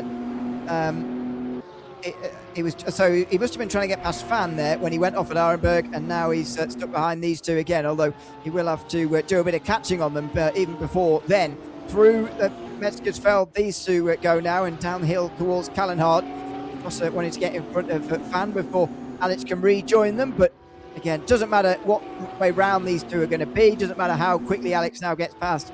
We already know he has lost significant time in this unfortunate moment, really, for him. You can't exactly predict where you're going to come out when you make a pit stop, but you should at least make some guesstimate calculations. And in my mind, if he could have gone on a lap further, he should have done, but maybe he had no choice. Depending on if he committed to that fuel load at the start of the race. There, you probably saw the gap between qualifying and the race start was pretty swift, so you had to really think about that beforehand. And if you certainly didn't do that, then maybe wasn't able to adjust it in time. Or this is just a strategy, as I say, wanting to split it up into thirds, but not able to do that as we are almost an hour into this race, another half lap or so, and then we will be an hour into the race. So by the looks of that, it's going to be 7 laps an hour, so it's 14. So yeah, we are probably going to be somewhere around the 18 lap mark, so 6:66 could be. For Alex, the problem is he's missed so much time. So looking at Stosser here on the back of Fam, Alex is a second behind as well. Bit of a bend in that rear wing for Fan is clearly not gone to plan. Mario Stosser looking to the left here, looking to the inside, and not getting through on this occasion. So just exercising a bit of caution rather than anything else through the muck curve this time round, rather than actually making an attempt at an overtake. Ribbon Alex will close in as a result, and will be closing in anyway. Lap 7 about to be completed at the front of the field. Nico Recco has pulled out a margin now that's hovering around 3 seconds over Keinzel, and Coughlin is over 5 seconds behind now as well. So maybe now the pace of Recco is just beginning to show, and that means that Keinzel is, and Coughlin, is going to have a lot of work to do to get back on terms with Reco, who's looking rather unbeatable, unless there's somebody doing something on strategy down the field, like some are speculating whether they are. I think it's Nico Areco's to lose. It's so weird to see someone so dominant but not have a massive gap, but he's just got it covered. I don't necessarily think he's controlling that gap as such, as if he's not pushing as a fan goes off onto the grass there. That's a awkward one on the exit of Wipperman. I think Areco's just got it sorted in terms of he's got those couple of tenths here and there that he needs. So over the course of the 7 laps so far, I mean, it's almost half a second a lap, he's got in favour on average from Keinzel and Coughlin, but obviously they were battling a little bit. Coughlin got up to second place for a while, but is now 2-3 seconds off the back of the Austrian driver as 1:27. So yeah, by the end of this lap, we will be an hour into this race. Oh no, Renato Del Rio looks to be out here. The first retirement in the Nürburgring 2.4 hours for 2026 looks to be Renato Del Rio, who was such a big part of that exciting fight we were watching in the high part of the, or just rather, oh no! Van there just about survived, but now he's going to go off again, and the 2 BMWs will go through. Stosser and Alex slip through after Van goes wide through the first part, Schwabenstrans then off through the second as well. Not sure whether that damage on the rear wing is actually playing a role at all there, or whether he might have gone off anyway, but wide through the corners. Now he's sliding through Galbenkopf as well. Be surprised if he saved that. He's clearly having a bad time of things, and he didn't save it. He drops more positions now, just Van, and surely will be in on this lap. Talking of in, Areco from the lead, Duda, Latkovsky as well in the pit lane. Some more drivers, I think Roth is coming in. So definitely a few pit stops being made now, as they see this is the time to make it after 7 laps of action. But I guess that makes sense, almost an hour into this race. I guess some will stretch it to 8 laps, which means 8 is 16, so they probably will just have 2 laps later if they do it again with a full tank in the second stint. But this is an interesting one to start seeing these gaps where people are going to be rejoining, especially for the likes of Duda, Latkovsky, in relation to where they are with Alex. But there's a lot of cars on this part of the track, around a minute or so off the lead from 7th place all the way down to 16th. But Areco's come out in clear track. As for Latkovsky, it looks like Alex has actually got them. So Alex has got Latkovsky and Duda, so he must have taken less fuel, which makes sense if he's doing these shorter stints. Wow, I thought he was surely going to be behind them because of all the time loss through that lap, but yeah, it must be a pit stop difference then, because otherwise he'd have no chance of being out in front of those guys. We're just about to hit 1 hour complete, by the way, so no surprise that some of them can go on to an 8th lap here, but you need to go on to a 9th if you want to make this a one-stop race. Here comes Dunder down the inside of Ribbon Alex, looking to strike straight away, as Ribbon Alex was, of course, on Stosser earlier when he was stuck in behind people. Cody Nikola Latkovsky also pulling alongside Alex here, and the BMW can't quite do it. And many were speculating whether Latkovsky was going to do a fancy one-stop strategy, but he's already been in now. Sadly, it is just not to be, it looks like, this year for Latkovsky, who doesn't quite have the speed, which is not something you say every year. Yeah, it's certainly an interesting one. They're being held up here in terms of their battling out on the track, but it's not really going to change much in terms of their position because the 3 Porsches are way up the road as it stands. Duda defending in towards the chicane. Alex always pushing him, giving him a little tap as we get to the end of the GP loop. Latkovsky's there. Look at the big dive from Alex. He's thinking about it, and especially if he is on that different strategy, he wants to be getting ahead of these drivers, and it makes sense why he was being so aggressive in the opening part of this lap. But looking at it in terms of the pistols, by the way, Coughlin has gone behind these drivers. He's down in 13th place. So he's had some issues. He's now quite a way behind Areco, and he's effectively going to be in about 5th position. Well, he's 9 seconds behind Areco. You know, that would have seen him still ahead of these guys before, wouldn't it? I don't know. There's some working out to do here, but meantime, there's some fighting to do on the racetrack. Latkovsky down the inside of Alex, and he's through. Stosser's the oddball in this because he hasn't stopped yet and he's in the middle of it all. So Coughlin will probably be trying to get his way past him very shortly. If they come over the top of the hill at Flugplatz, it all follow the leader over across the top of the hill. Here comes Alex on the way in the slipstream from Cody Nikolakowski here. He's going to look left and right. Oh, and he smashes the curve on the left-hand side. He goes up on two wheels for a moment there, but it sorely ruins his momentum as Coughlin gets through on Stosser in the background. The other BMW is going to be staying exactly where he is, or is he, in the way towards Arenberg? Lakowski makes sure of it into the braking zone. That was could have been a huge moment for Ribin Alex, who is not having the best 10 minutes. He's certainly not, but this is a tough one for Coughlin. I was just trying to do some maths. I guess maybe unless he's taken a full tank of fuel to do another full hour racing, whereas others are now trying to do two slightly shorter stints, so one full stint and then two shorter ones, because of course you could do 7 and 7 and then 4, but you could do 7, 6 and 5 or something like that, or maybe just put the 4 laps in the middle, so that could adjust the fuel numbers. And it looks like Coughlin maybe has taken that full tank of fuel. Maybe a little issue coming into pit lane, lose another second here and there, and before you know it, when you have such a tight battle, he's now lost effectively 3 track positions, and that has really changed his race, because if he was another couple of seconds faster and ahead of the Audi of Dunder, his race would look very different.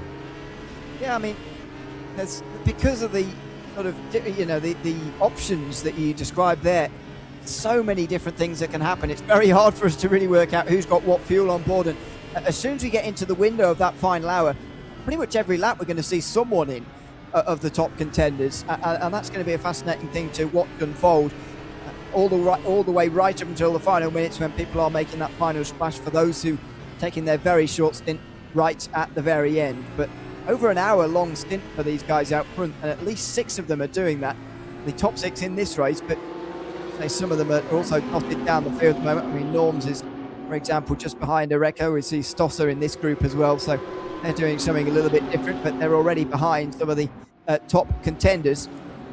Kaitso, I think, is the most interesting of those who's still out there at the moment, because he was one of those top 3 in his 3-horse race we've been talking about, really, for the overall win. And he's still going, hour and 3 minutes, and surely he'll be in at the end of lap number 8. But interesting that he has been able to go this far. As we come in towards the left-hander now, here comes Coughlin again. He's got to be efficient in making these moves, but the slipstream up ahead is going to make that difficult. Here comes Lakowski on Dunder, round the outside through this small bend in the road to the right, and now he gets to the inside in time for the Mutkova. Side-to-side contact. Dunder's going to, it's just about survive. 3 wide as coming through in the BMW. Ribin Alex wants to get through, but Ferdinand Coughlin's in there as well, so tucked back into line before the Porsche can really get involved. 4 different manufacturers all on top of each other through the Mutkova, and somehow surviving out the other side. How have we got all these cars on the track? Lakowski wasn't able to take the speed he would have wanted on that inside line, but potentially a tiny bit cautious actually, because he probably could have made that work on another day, but Dunder holds on, and that was just a very awkward situation for Alex and Coughlin, because they were probably expecting Lakowski to get through and therefore that space open up, but because he didn't, it was a blockade there on the exit of the Mutkova, and now it is a 4-car battle, and even Stosser on the back, 5 cars. It is going to be working their way through the S's all the way back towards the end of this lap, and I don't think we're going to be in this same order by the time we get towards Tiergarten. Well, you'd expect not, but they are still remarkably from when they went into the Mutkova to on the way out, which is pretty unusual. The madness that we just saw there through the fast left-hander, astonishing stuff between these 5. Stosser watching on a different strategy from behind, as well as these front 4 who are effectively at the moment fighting for a podium, unless Grotter or someone else out of those front guys makes a very short stop and leaps over all of these guys. This is the fight for 3rd in this race as they come down the hill and over the jump at Flansgarten.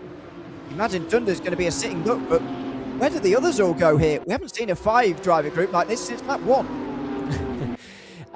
It's weird how sometimes the pit stops just spread everything out, then you get a couple of seconds between each car, and sometimes it bunches everyone up and they will end up at the same part of the track. Keinzel still leads, but he's yet to pit with a few cars behind him, all the way down to Areco in 7th place, who's miles ahead of this battle. He's got 13 seconds to Dunder as it stands. Norm's in the middle, also hasn't stopped yet. But that is, pretty much the win sorted for Areco, especially after Coughlin. Well, I don't know if he messed up something, but the way the strategy's worked is now he is behind this battle. Let's see the Slipstream this time. Huge defensive move to the right-hand side. Look at the weaving there from Latkovsky, and the following from Ribin Alex is almost as if he's got a magnet attached to the back of that Mercedes. Here he comes here. Dunder's weaving around quite extensively here, which might draw some complaints from those behind. Coughlin's got the best speed of surely all four of them. Does he force it 3 wide though? He's going to find it difficult. Ribin Alex pushing Latkovsky again. So here comes Coughlin now. Does he try to do something? He's going to go to the left-hand side. He's just about going to get up on the curb, and Dunder drops to the very back of this group. In the end, they filter it all single file again in time for the brakes. The only change is Yasin Dunder going from the top of the field right to the back. Meantime, the pit stops are happening, but not for everybody. Grotte and Mackenberg are saving fuel and attempting a one-stop race tonight. What a fascinating race we're going to have here, because those two are 45 seconds in front of Nico Areco, who is comfortably the race leader here, but he is not on the road at the moment. Grotte and Mackenberg have got a different strategy up their sleeve. And Keinzel is behind the battle as well. So it looks like the early stopper is definitely the way to go, although Alex has now got caught up in this battle, and Coughlin has been able to get himself through. So that's good. He's gone back to front of this battle. Dunder, they've all swapped around basically. So Dunder is now at the back.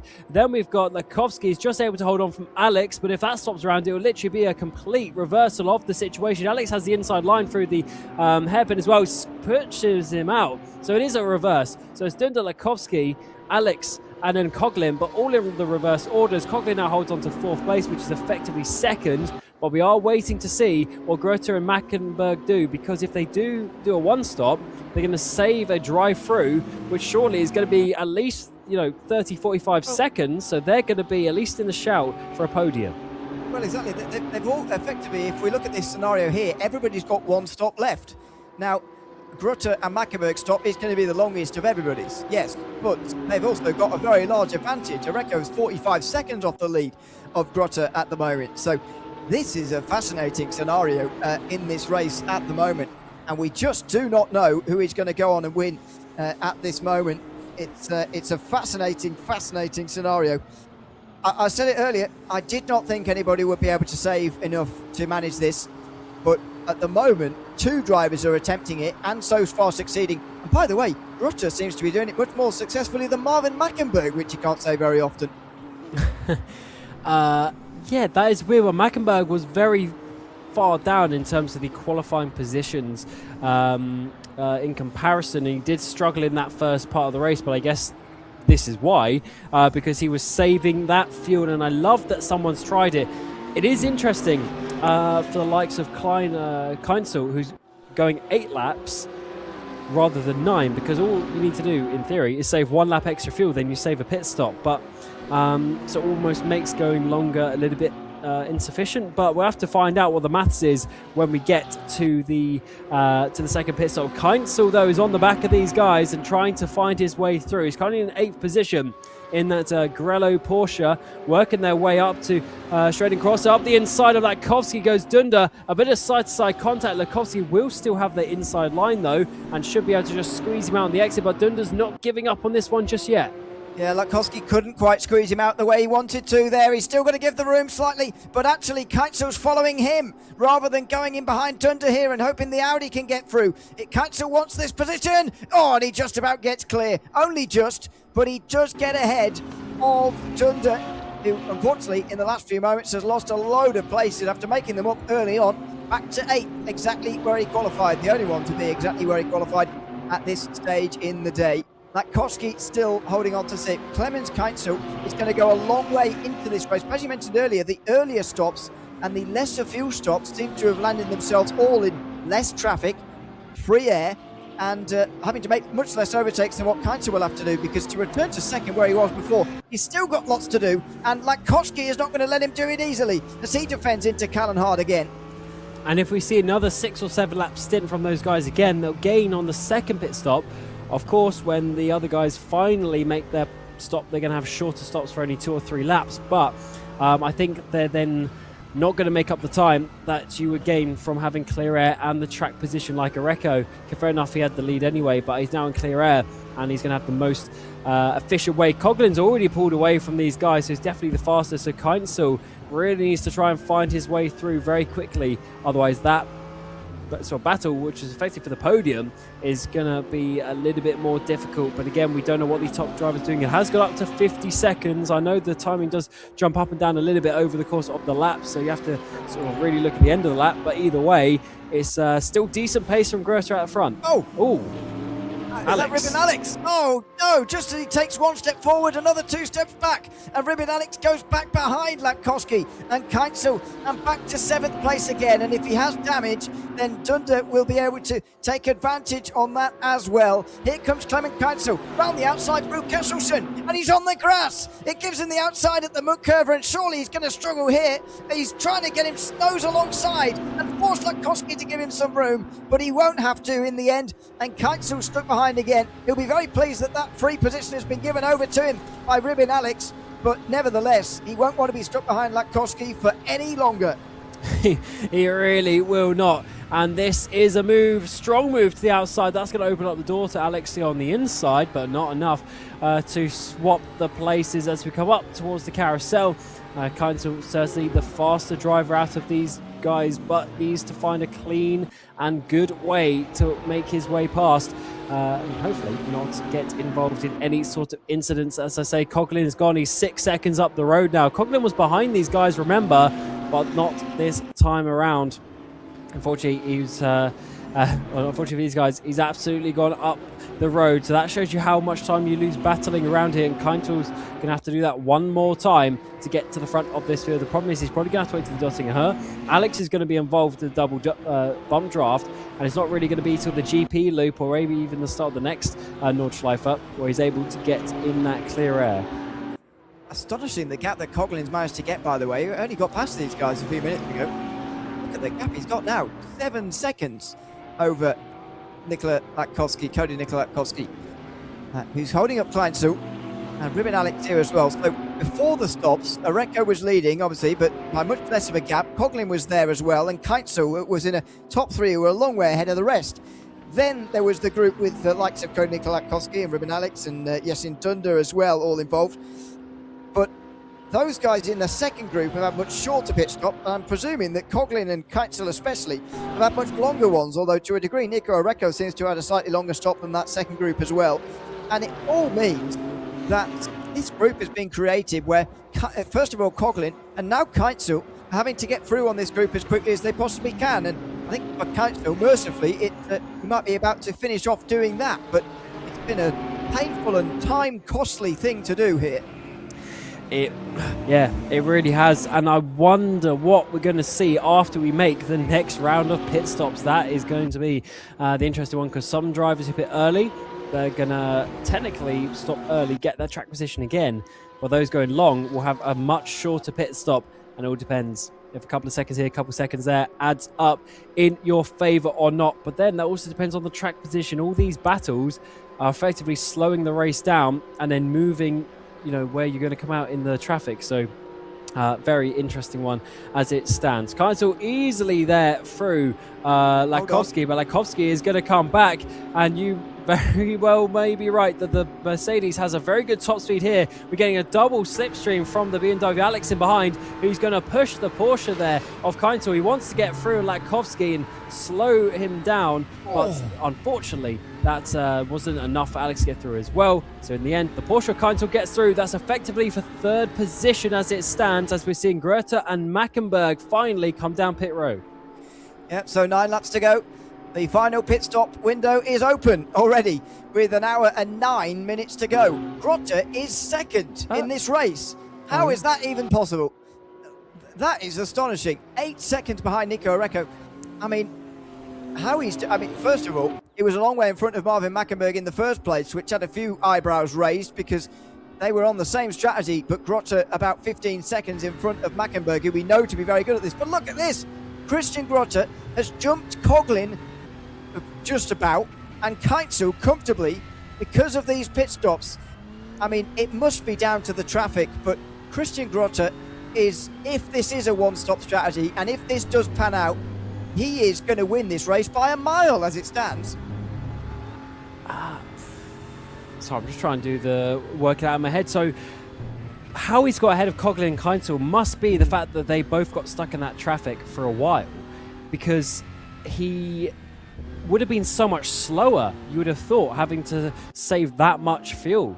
But he's able to effectively jump them. That doesn't really make sense, but it must just be because Coughlin and Keinzel got caught up in the traffic. Here we see, though, Coughlin go past Grotte, and to be honest, he won't be worrying too much because Coughlin does need to make that pit stop. But you're right, if he can keep some normal pace, of course, one stop versus two is going to be quicker to the end because you just don't go down pit road another time. So we'll have to see if he's able to a 9-lap stint again, because Mackenberg, I mean, he's way off. I mean, he's lost a lot of time in comparison. He's now 50 seconds off the lead, so he's lost, and I mean, if that's right, he's lost an extra 20-odd seconds somehow. Yeah, it's making me a bit sort of puzzled as to whether Grotte is actually doing this. Yeah, that's what I was thinking. I mean, but if he did 9 laps the first time, surely he can do it again. Yeah, and therefore, why wouldn't you as well? As Mackenberg slows there to let Jarno Weser through into 13th place. Yeah, Mackenberg 50 seconds behind Oreco, which is actually 40 behind Grotte. As they were stopping there, it was only 20. So as you say, 20 seconds been lost somewhere. I'm trying to work out how much time this stop has cost Grotte to actually figure out whether this is normal or not. He was 50 seconds in front of Oreco before, and now he's 10 or 11 behind, which means he's sort of lost just over a minute in the box. I'd say that's pretty normal. So maybe it's Marvin Mackenberg's stop, which is abnormally long, which has cost him a lot of time, rather than Grotte having a really short stop. But that doesn't entirely explain why he got out ahead of Coughlin and Keinzel, because surely the time loss that Coughlin and Keinzel experienced, and we watched it all. I mean, I wouldn't have said it was the amount that it appears to be at the moment. I guess we'll have to find out. The maths will math its way to the end of this race. The problem is we've got to wait over an hour to work out that's a long stint it's going to be for Grotte. And I guess the fact is, he just needs to go as quick as he can while saving the fuel, but he might as well try it, because even if he has to make a second pit stop, it's still going to be so much shorter than everyone else. And he's already in a good position. I mean, he's already over 10 seconds out of Dunder in 7th place, so he's still going to get a decent finish and be roughly where he was before he committed to this strategy. So you might as well try it, and can't wait to see what basically that is going to do a little bit later on in the race. So Oreco leads, and if it's a 2-stop race, he's calm. If it's a 1-stop race, we have to find out. Panic if it's a one-stop. Yeah, I'd look back on the last lap before most people stopped in that first run. Oreco and Keinzel and Coughlin were close, as we know. Cody Nikolakowski was about 16 seconds behind the lead of Oreco, so they, as Jack McGarry unfortunately becomes the second driver to retire from this race. So those two are roughly even, as are the likes of Alex and Dunder as well, and that's where Grotte was as well. Another person who's dropped a little bit further back than before, it's Eisberger, by the way, who's all the way 42 seconds behind, whereas he was absolutely with these guys in this group we're watching at the moment as well. So Grotte somehow, after being behind all of those guys and 19 odd seconds behind Nico Oreco before the Dane stopped, he's now twice as close, although he is losing time on this outlap. When he came out of the pit lane, he was less than 10 seconds behind, and that doesn't really make very much sense. But again, we're just going to have to work it out over the next 64 minutes. There are 8 laps to go when we cross the line this next time by, and we'll just have to see what happens. I guess there's so many different scenarios here that Grotte could be in for, but I'm struggling to see the one in which he does make it to the end on a one-stop strategy at the moment. I'm out of ideas as to how that's worked, because he's gone longer He would have therefore had a longer pit stop as well, because he would have had to absolutely brim the tank, whereas the others maybe could have not done that.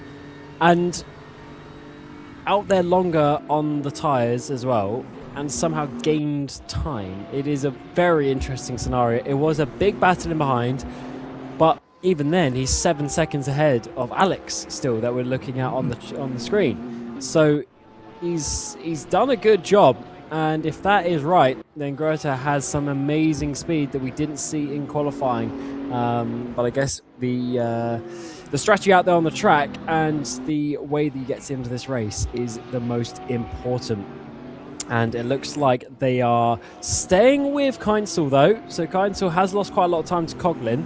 And I guess they'll be getting up to Grota at some point. But Grota, to be honest, he doesn't really need to fight it, knowing that these guys are going to stop again. Exactly. He will just put up the white flag and say, go on past, please. And he might have to do that on 5 occasions, actually, before he actually comes in, because Keinzel, Latkowski, Alex, Dunder and Dixon are all actually within 10 seconds of him at the moment. So he might end up doing it quite regularly, but we'll wait and see, of course. We'll just step back for a moment and marvel at what a great race it's been so far. We're almost 1.4 hours into the Nürburgring 2.4 hours here, the RaceRoom special event for 2026. Hope you're enjoying the show. Myself, Ian O'Leary, Cam Roger, bringing you commentary. It's been a wonderful race so far. I mean, you always worry about an endurance race, having nothing to watch, nothing to say.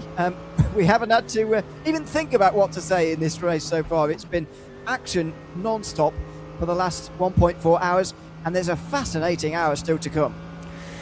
Well, there certainly is. It's not one that you can easily predict, that is for sure. And I mean, apart from the winner of Areco, if it's a 2-stop, I have no idea on any of the other positions. But then it may not even be a 2-stop. Grota might get to the end, so a lot of questions still to be had. And the sun is going down the long shadows on this long back straight of the Döttinger Höhe, where Alex is going to be getting past the Mercedes of Latkowski. He's gone hard to the inside to have a shorter run. In the background, we're seeing Dixon and Dunder go side by side. Latkowski is still in with a shout here, backs out of that one though, so holds on to that 6th position. In the background, Dixon does get Dunder in his Porsche, so out of nowhere, Bo Dixon, he was down like 17th place at one point, and now he's a minute and 20 ahead of those guys in 17th place. But he's coming into the pit lane now, so did he just do a really short middle stint there? I think either, as Alex is going to have to defend again from Latkowski here and keeps the inside for turn 2 instead and keeps the place, although Latkowski's going to try and get the exit and run towards turn 3. I think either Dixon came in really early on the first run, therefore having his short stint first, or as you say, a short stint second of all, because there's 8 laps to go over the line this time round. He can make it to the end from here without delaying himself too much, but it does show, doesn't it? We don't really have an idea of who's going to be in the top 10 here, because anybody inside the top 20, you'd say, are able, with their short stint, if they've sort of stayed under the radar so far, suddenly vault themselves into the top 10 and grab that by the end of tonight. Well, Latkowski having a bit of a wiggle there coming out of the hairpin. That's not ideal. But yes, you're right. I guess really down to P16 where Roth is. Everyone behind then has dropped off quite a bit, but that's because all those drivers have had some problems at some point in this race. There's Bo Dixon coming back out to the end of this race. It's going to be 7 laps to the end. He's going to come out. Roth is just going to get past him, or maybe not though. He's going to be a big fight. And it's going to be a big send up the inside from Roth. He's going to try and hold on to this one. Bo Dixon round the outside with those fresh tyres should be okay. But it's not going to be an easy move down in towards a very fast chicane. But Dixon has to go late on the brakes and keep that 15th place, which is good because now he's got the clear air, something that pretty much everyone else inside the top 10 didn't have after their pit stops. Exactly. It was a real undoing of Ribbon Alex, who I do wonder where he could have been with a bit of clean air once he'd made his stop, if you remember from that first period of the race. But Roth is not giving up here. It's very important that Bo Dixon stays in front though, and the British driver does stay in 15th position. Needs that free air in front. There's 10 seconds up to Stout, who would catch up to next. Bo Dixon 15th, Roth at 16th, and then a big gap behind. Speaking of big gaps, don't look here. Grota versus Keinzel for 3rd place. 15 seconds off the lead of Nico Areco. And again, like you said earlier, Grotter is going to have to spend a lot of time letting people past here because he's on a different strategy, but that is not going to happen now. Not in the next couple of moments anyway. Clemens Keinsel with a huge heart-in-mouth moment over the top of the hill. That was almost a big crash territory. But up through Flugplatz, he went wide. He was trying to get close, but not or too much in terms of the car there, and ran wide. And what that's done is it's meant it's going to be another quarter of a lap before he's able to even think about doing a move. And that is an important one for Greta as well, to keep these cars behind for just that little bit longer, especially with Alex Latkovsky, Dunder all catching up slowly but surely. Here's Stosso, we've been seeing quite a bit, diving it down the inside of Mish. Contact is made. That was way too late. Down in towards the first corner of the Nordschleife. He should be able to complete that move with a bit of an aggressive argy-bargy out the way. Mish does not allow that one to happen, and will have the much better inside line through the Hatzenbach series of corners. And Stoss there just a little bit too aggressive and not able to find a way through. Good fight between the two. A little bit of contact as they came onto the Nordschleife there, but nice fight. Kasper Mish stays 17th in front of Marius Stosser. Jack Barton is not far away from these guys either. Then Norms as well to round out the top 20. He is on board with Fabian Roth, meantime. Not giving up with Bo Dixon yet, is he? And again, this is so important for Dixon to stay in front, but he's not up to speed yet, and he might well have a really heavy car compared to the Audi, to be fair, since he will have filled that right up to the top with 8 laps still remaining in this race.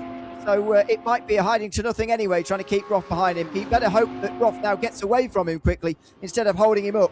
But that might be why Dixon is finding it so hard to keep the German behind him.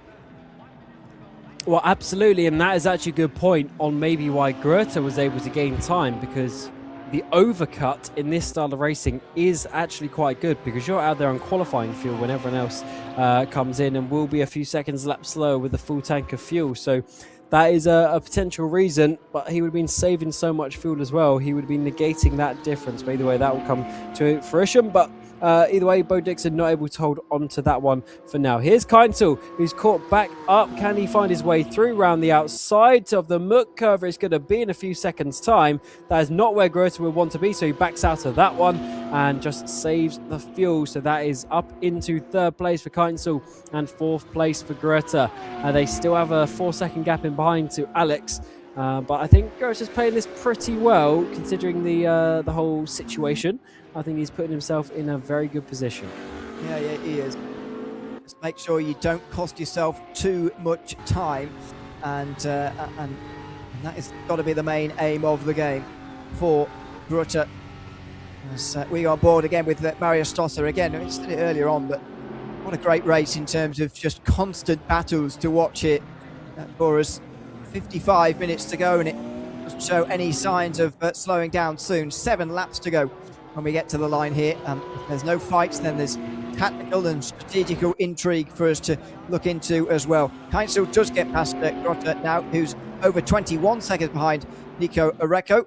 But if you remember, Grota lost, what was it, about a minute or so when he was making his pit stop.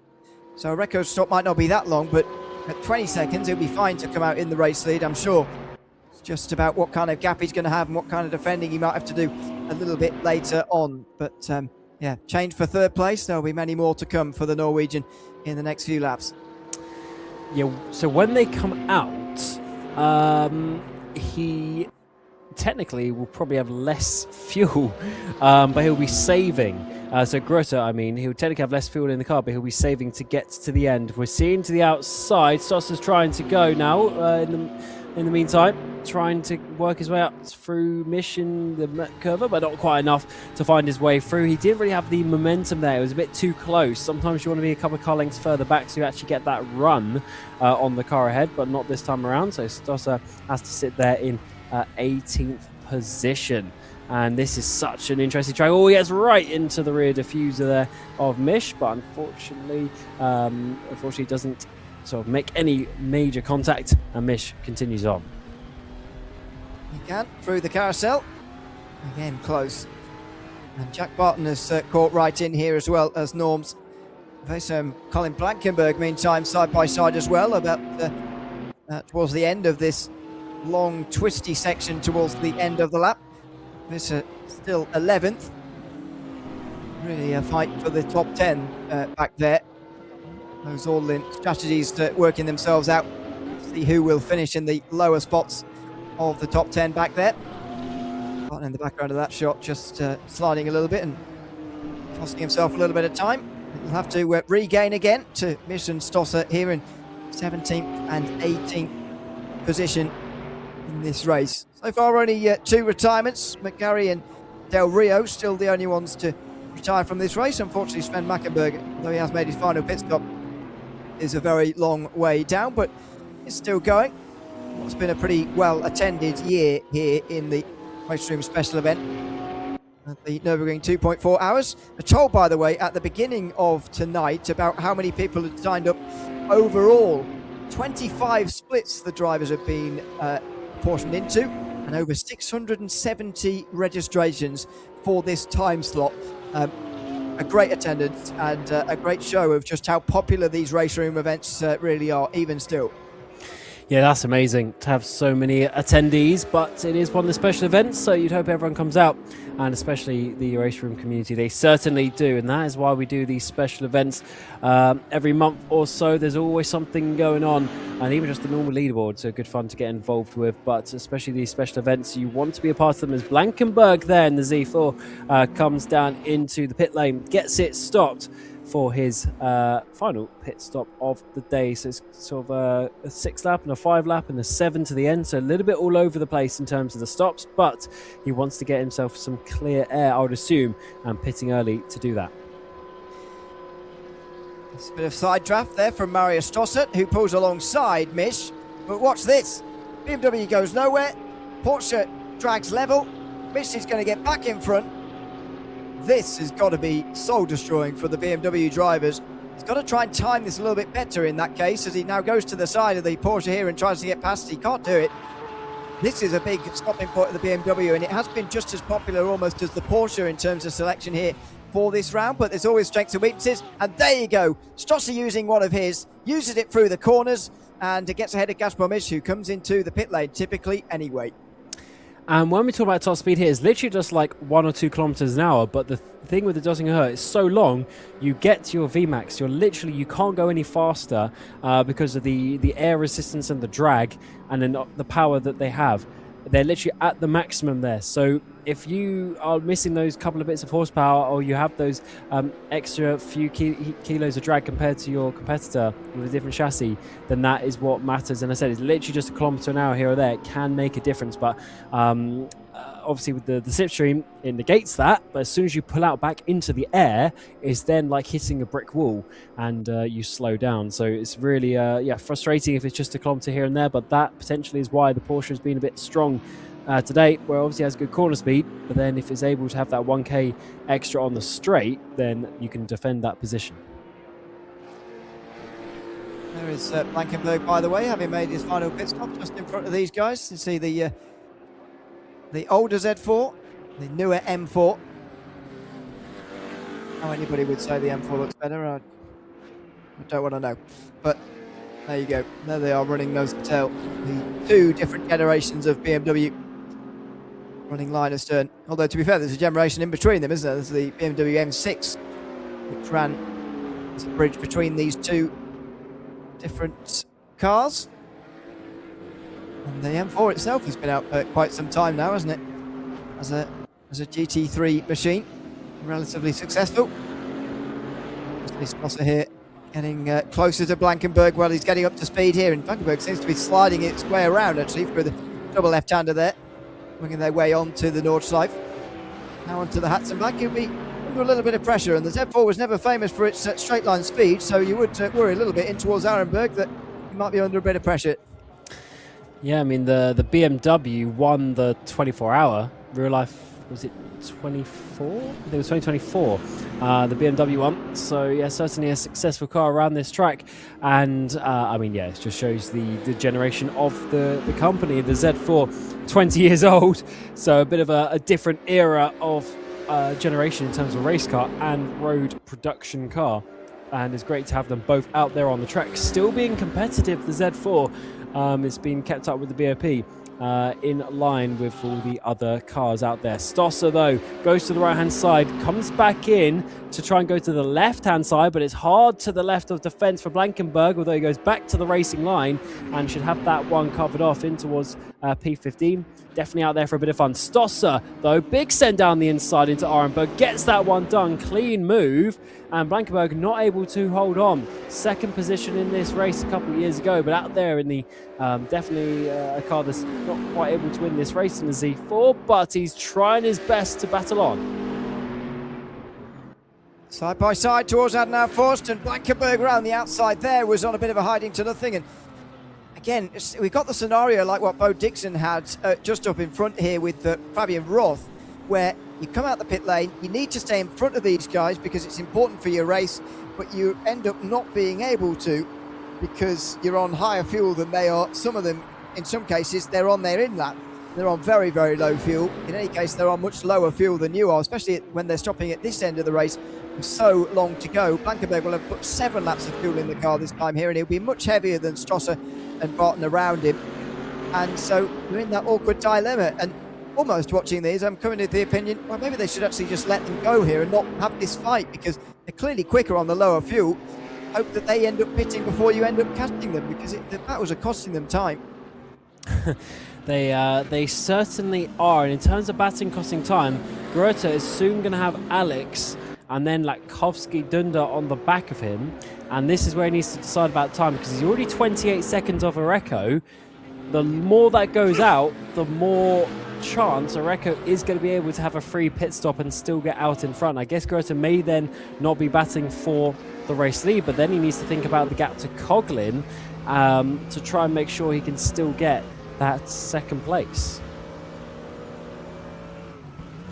What we're fighting for at the moment, the pit stops you can see on the left-hand side. Who's made 1, who's made 2. In some cases, like for Christian Grota and Marvin Mackenberg, the 1 spot might be all they take in this race. We will wait and see.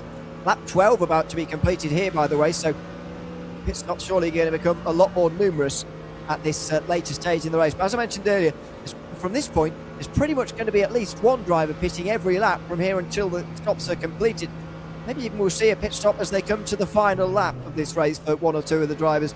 If they can't quite make it and they've decided to go for a very short stint very late on, wait and see what they decide to do. This is the stage of the race where it's all starting to unfurl here. Don't know quite where everybody is going to land in this pit stop jigsaw that we're still trying to piece together. So yes, this is lap 12. So if you're doing 666, this is going to be your second pit stop at the end of lap 12. So I would expect there to be at least 1 stopper here next time. I guess after lap 13, that's a bit of a weird one because it's sort of 6 and 7 or 8 and 5. That is a little bit of a weird one. I'm not necessarily expecting so many people unless they want to do their middle stint being the shorter one and then going to the end. Oh, that is not great there from Blankenberg. So I don't know about lap 13, but 14 definitely. 7 and 7, there'll be a lot of drivers doing that one. Yeah, I would have thought so. Maybe there'll be people unevenly splitting the race up. It doesn't look very nice or sound very nice to be or pitting on lap 13, whatever. But anyway, I think Coughlin is in actually on lap 12. Yeah, there he is. Ferdinand Coughlin decides to come into the pit lane then from second place. So he'll probably be he'll definitely be the first of those who've made 2 pit stops here. When he comes out, he'll be the leader of the 2 stoppers so far. But watch how far Christian Grota is going to get ahead of him here. And this could give us a clue as to where Nico Areco is going to end up here. We'll just keep an eye on where Coughlin comes out. Ruben Alex also in. He came in very early first time round, so unsurprising that he is in already. Yes. Definitely a little bit more obvious there for these drivers, but they're going to have 6 to the end. So yeah, fairly standard. Nothing too crazy out there. So yeah, the full number should be fairly simple for those guys.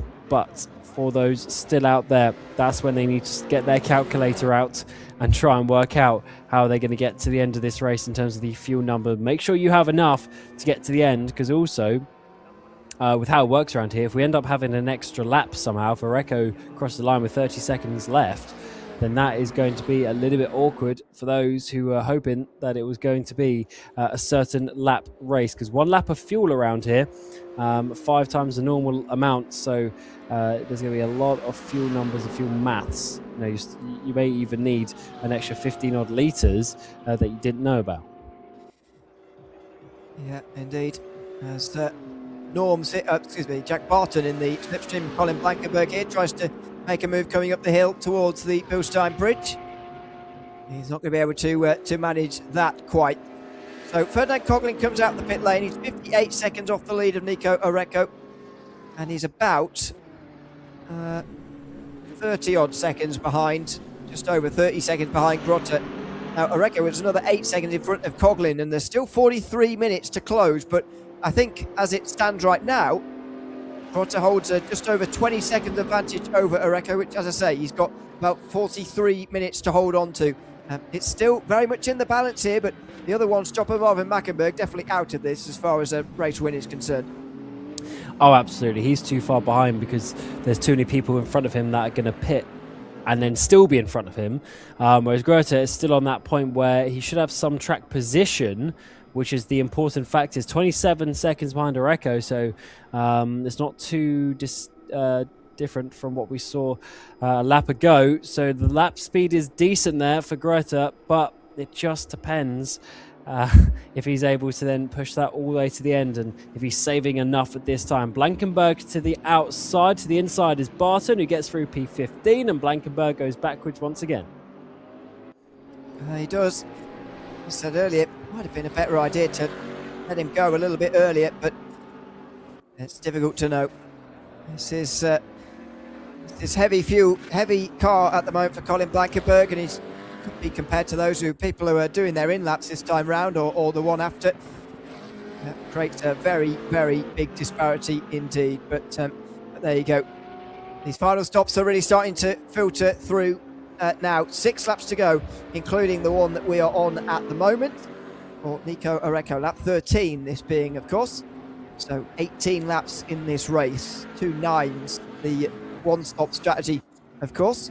Now, as you mentioned earlier, it's going to unfurl for Grotte that he's actually going to be on lower fuel as the others, just for a very short while here, while the likes of or at least the same as the likes of Coughlin, because he's on heavier fuel compared to Oreco at the moment, and that's been the case for a little while now. But as you said, he's going to flip a little bit to at least even up in the middle of this race. So it's going to be a straight fight between Oreco and Grotte. So you'd say that Nico Oreco has to go for as long as possible here and try to use the lower fuel to do much of the catching over Grotte, and then if he has to make a pass, then he'll have to do that in a pure one-on-one fight, or maybe hope that Grotte has some more fuel saving to go. But this feels a key moment in this race, really, with the difference in fuel load. But it also depends on the tyres and what they do, because potentially if you do a couple of long stints, then you only have 2 or 3 at the end. Maybe you just stay on those tyres, and that could save some time, whereas Grotte is obviously committed to using those tyres for the 9 laps as well. So that is a key factor that I'm thinking of that could potentially swap around this race.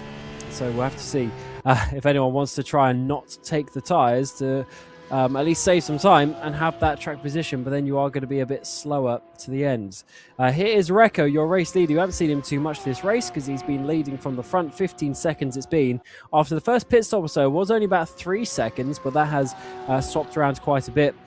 Coughlin's way off the lead as well now after his strategy shenanigans, but Keinzel 16 seconds has been there from the start, but is now a big lead. So 30 seconds to Grotte, 36 to Latkovsky, who's on the same strategy, and Oreco, after on the podium both in qualifying and the race last time, is now coming for this race win. Absolutely is. He's got a long way to go to go and find it yet. 5 laps still at the end of this one as we ride aboard with Ferdinand Coughlin here. And Stefan Tarrant in 6th position. He's still to stop, of course. That is everybody in front of Coughlin, apart from Grotte, we would expect. Going up towards the muck curve now. Just a quiet moment in this race before we get into these final pit stops and the final run to the finish. Very important stops indeed coming up next time around. Oreco, as mentioned earlier on, trying to go too better than what he managed last year in the 2025 edition of the RaceRoom Nürburgring 2.4H. Nikola Latkovsky was the winner on that occasion. And everybody made 2 pit stops, by the way. Nobody did the 1 stop successfully. I don't know if they tried to, but nobody successfully in last year's race.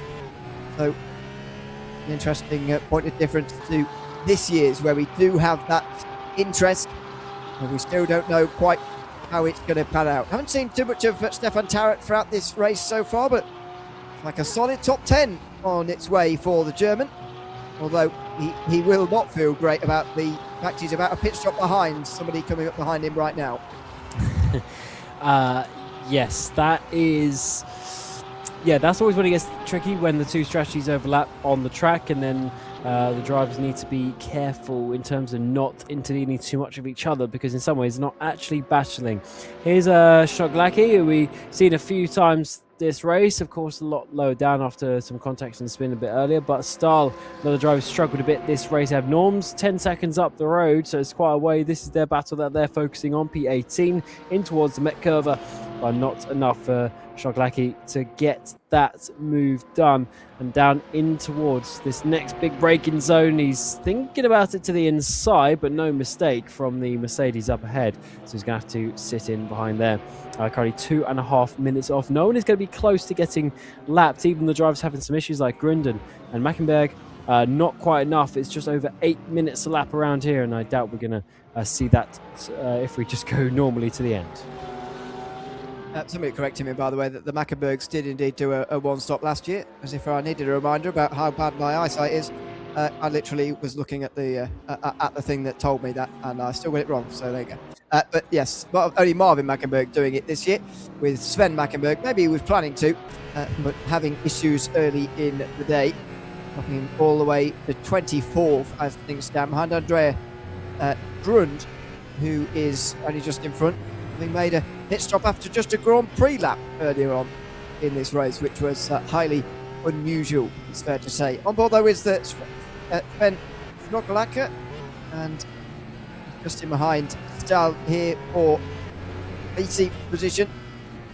These guys over 2 minutes off of the race win at the moment, which again would be a lap at a normal racetrack, but it's not normal round here. Here comes Ferdinand Coughlin up towards the Bilstein Bridge, and as they go over the other side of the hill, Stefan Tarrant is down another place. That's the kind of efficient overtake that Ferdinand Coughlin really needed in this fight, since he's already made his last pit stop and he's on his run to the end. He is now 9 seconds behind Eichberger, as we see straight into the pit lane for Tarrant. Definitely an interesting battle there. But now we go back to the battle for Shoglaki, who's still close to Stahl. Can't quite make the move though. Porsche versus Mercedes as it stands, but this is a difficult part of the track to try and find your way through up towards the climb of the carousel. But then of course the Döttinger Höhe is the one where you want to be able to be getting that slipstream, and the Porsche has been looking pretty decent today. I don't know if we've seen just a straight fight, Porsche behind a Mercedes, but we are going to be seeing that right now as Shoglaki is getting through Galgenkopf and onto the back straight up towards 5th gear, and 6th it's going to be. Yeah, although we've been seeing a lot of battles with Latkovsky in that Mercedes, there actually unusually haven't actually been that very many Porsches around him, which is a bit strange. Here comes Matthias Stahl, Schnockelack on Matthias Stahl though, and the Porsche surely is going to get through. Obviously has the massive help of the slipstream. We know the Porsche does have the edge over the BMW, but it seems that all of the other manufacturers in this race do. Mercedes holding up well though, keeping it close and actually coming back again in a straight fight here. So maybe it does have the edge over the Porsche, and maybe therefore over every manufacturer, but it doesn't matter in this particular battle, as Matthias Stahl is put in behind his compatriot there in the Porsche this time around. Stefan Tarrant came into pit lane that time, by the way. He drops to 15th position as he gets his way out. So just the one more stop on lap 13. Lap 14 rather is next, of course, comes after 13. That seemingly is going to be a big one for these guys, and maybe even the race leader, current race leader, will be one of those into the pit lane. Yeah, I was saying earlier, the maths, number 13 is a little bit weird in terms of the numbers, but 14, 7-lap stint without really any fuel saving. That's good, and you're still going to have 4 to the end, so half a stint, and that is going to be possibly the most common. We'll have to find out at the end of this one who's going to be doing that. There is Tarrant with his blue headlights. He's going to be getting through up towards the Schumacher S, and that's quite easy as Norms goes back down into 15th position. Tarrant has Blankenberg, who's also going to the end of the race from now, just 3 seconds up the road, so that could be a good opportunity because Blankenberg didn't seem to be at full speed earlier, so that might be a little bit of a move there up to 13th place soon. Yeah, we'll keep an eye on it. We'll keep an eye on these guys who've made their final pit stops and are on the run to the end. These legitimate fights that are going to start to really pop up here, but we spend another lap or so waiting for Nico Oreco to come into pit lane. 33 minutes to go means that there's 4 laps to go here at the line. These two head their way onto the Nordschleife. In fact, there's only half an hour left, means that the legitimate fights are going to really start here for actual positions after the strategies have worked themselves out. We're very much so in the middle portion of the race though, where things have spread out a little bit. After that initial fight around where Latkovsky was earlier on, after the first stops, it has just quietened down since then in terms of these fights, because some of them have come in, but now you can start to see some of them reappearing. Here's Yasin Tunda, just in behind Ribin Alex. These guys have been in the same group for much of this race, and it looks like it's going to remain that way right to the checkered flag. Yeah, there's been some great sort of little battle packs of forms throughout the race. Of course, they get spread out here and there as the race goes on, and we may not have a 5-car train again, but still a really good a good few battles still coming in this final half an hour of the race. We're coming up towards 2 hours for these drivers, of course, very shortly, which is the normal time that maybe in a double stint situation in an endurance race that you'd want to change out, but no, they've got to keep going as Dundas having a big slide there with, of course, the rear engine in that Audi R8 swinging around in the back, but he was able to hold on to that. But certainly for these guys, going that extra little bit, is they're going to be able to push their way through that. And of course, you don't always see such long races here with single driver entries. Often the most you'd really see is sort of 90 minutes or so, but to go this 2.4 hours has been a tough one out there. But the sun is setting out there on the track, Ewan, so just getting cooler as we're seeing outside in the real world. So hopefully the driver's able to have a bit of water when they can on Döttinger Höhe and get the final 30 minutes of this race done. Yeah, I'm imagining it's been a very, very warm evening indeed for absolutely everybody here in this race. I mean, obviously, this is a mostly European field. I'm not sure if it's as warm as it is in the UK everywhere else in Europe, but I know it is in some parts. And there are a couple of British drivers as well. So I'm imagining it's been a very, very warm day. But these are the sort of challenges that you get over the course of these races. You know, we never have that kind of thing to deal with when we're doing the Daytona 2.4 hour or the Dubai 2.4 hour or whatever it is. They're all in January. You know, in Europe that means it's pretty cold and comfortable sim racing temperature. But these are the summertime challenges that we have through these summertime 24-hour races, of which you'd say this is the first of the big 3 of 24 hours. Oh, absolutely. It's an amazing sort of sequence of events that you get during this. I mean, last year, somehow we ended up with them basically 3 weeks in a row, but they sorted out the schedule a little bit this year, which is a lot nicer for the spectators and for the drivers. But yeah, it's a magical part of the sports car racing season here in the summer, the European summer that we've got. And you get all of the best races, and it's not always about the necessarily the length of the race, but it's the special races, the best special race tracks, I should say, that we go to, the likes of obviously Nürburgring. I mean, it's such an important track for the history of sports car racing. I mean, I don't think the sort of nature of the sports cars we have now would be the same if we didn't have a track like this all the way through the history. Of course, the actual 24 hours hasn't been going on quite as long, but just the fact that the track was there and all the important races that it had in the 50s, 60s, etc. That's what really pushed motorsport through. It's often surprising, actually, at how few 24 hours at Nürburgring. There's actually, well, I'll say how few there's been. There's been 56 of them, which is quite a lot. But when you say it started in 1970, that's not actually that long ago. In the context of the 24-hour races of the other ones, but you're right. As a venue, this place is quite something. And I mean, I don't think there's any better time in an endurance racing calendar than when it is night time at the Nürburgring 24 hours, and the broadcast is mostly onboard shots of GT3s tearing past potatoes in small cars. Areco, by the way. Go on. Areco's. I'm hoping this is just his pit stop.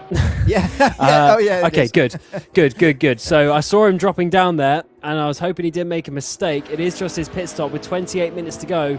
He is one of the earlier ones. So that's 7 and 7. So it'll be 4 laps of fuel. Maybe we'll take a fifth to be safe. But I think it should be 4 laps of fuel to get to the end of this race. This is the important moment of the race for Areco. He is behind Grotte, but by how much? Just over 5 seconds is the current gap. And if Christian Grotte is going to the end from here, then that is the margin he has to hold on to. Areco doesn't have to worry about anybody behind him. Ferdinand Cogland is the next closest who's made his final pit stop, and he's more than 20 seconds behind. With 4 laps remaining, Areco has got 5 seconds to catch, and he's got a pass to make to go on and win the Nürburgring 2.4 hours here on RaceRoom for 2026. That's manageable, I think. He'll be pleased with that, Will the Dane, with the amount of time that he's still got remaining. I think he should be able to do that. He's not going to be saving fuel. He's the faster driver, and he should have fresher tyres. I'm worried about the other drivers, though. I'm worried about the gap of the other drivers, because Goethe's 27 behind Keinzel, and he still needs to make the move, so make the pit stop. So the gap's going to be even bigger, therefore, and I don't know if that is going to be enough time. Here is Goethe. He'll be your net race leader once Keinzel comes in, but Keinzel could be another lap or two. Let's see this with Blankenberg trying to defend from Tarrant to the outside. Tarrant goes. Whoa. But no, not enough. The Z4's got good straight line speed. Absolutely fantastic straight line speed from Colin Blankenberg. And Stefan Tarrant can't get himself past into 13th position. Norms is next in line, and will it happen in towards turn 1 instead then, I wonder? But Portsmouth should have the exit out of here. These two fighting for a legitimate position. These two have both made their final pit stop of the day. And when it corrects itself, there'll be about a minute and a half, 90 seconds off of the race lead. Here, out of the pit lane comes Roth, right in front of them as well. So Blankenberg might have to strike himself soon as Stefan Tarrant breaks late and he gets to the inside. The battles are reappearing. They're coming back. And with 4 laps to go, these are fights for legitimate positions between now and the finish. And that was a great battle there. Flashing of the headlights. I think that's just more trying to put off Blankenberg. Blankenberg's done nothing wrong so far in this fight, and he's trying his best. And it's amazing to see him push this car to its limit and hold it inside the top 15. The problem is he's got Norms not too far behind, and he doesn't want to open the floodgates. He's doing a great job. Tarrant's very, very confident on the brakes in turn 1. Down here at the hairpin as well, but not enough to slide his way through. Having a little bit of a wiggle there. He's getting frustrated, but don't turn that into an accident. Well, indeed. Make sure you keep things clean here in the late stages of this race. We're about 2 hours in. That was close. Tarrant late on the brakes there in towards the left-hander. Blankenberg able to stay in front for now. But these two, of course, corrected on fuel loads as well here. Blankenberg has been suffering with a higher fuel load compared to those around him before. Now he's got to get his race face on, and he's got to get his defensive shapes out here, because he does have a legitimate fight now. On towards the Nordschleife. Tarrant's going to have a chance here. He could have dived down the inside there at the left-hander, but he knows that Blankenberg is going to shut that door every day of the week. Out towards the Hatzenbach they'll go. Blankenberg continuing to slide those rear tyres, but also continuing to keep Stefan Tarrant behind him. Yeah, there's a lot of smoke and dust or whatever that's come up from his car every time we look at him.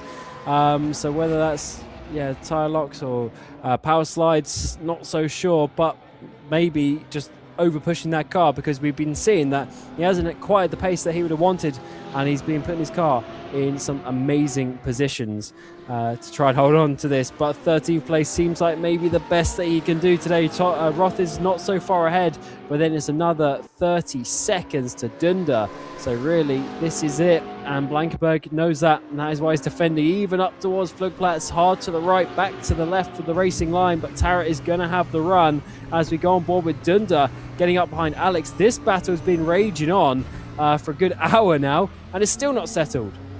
And so Bo Dixon's legitimately in front of them, is he not, with his earlier stop? Oh goodness, we're going to have to try and keep our eyes on all sorts of things here. Blankenberg again defending from Tarrant here. Oh, and he goes wide this time. He gives the opportunity through Arenberg there to Stefan Tarrant, who ends to the inside, but he's not going to get the exit here. And we know that Z4 is very fast in a straight line. Flatter the lights from Tarrant. He's going to have to force a bigger mistake from that.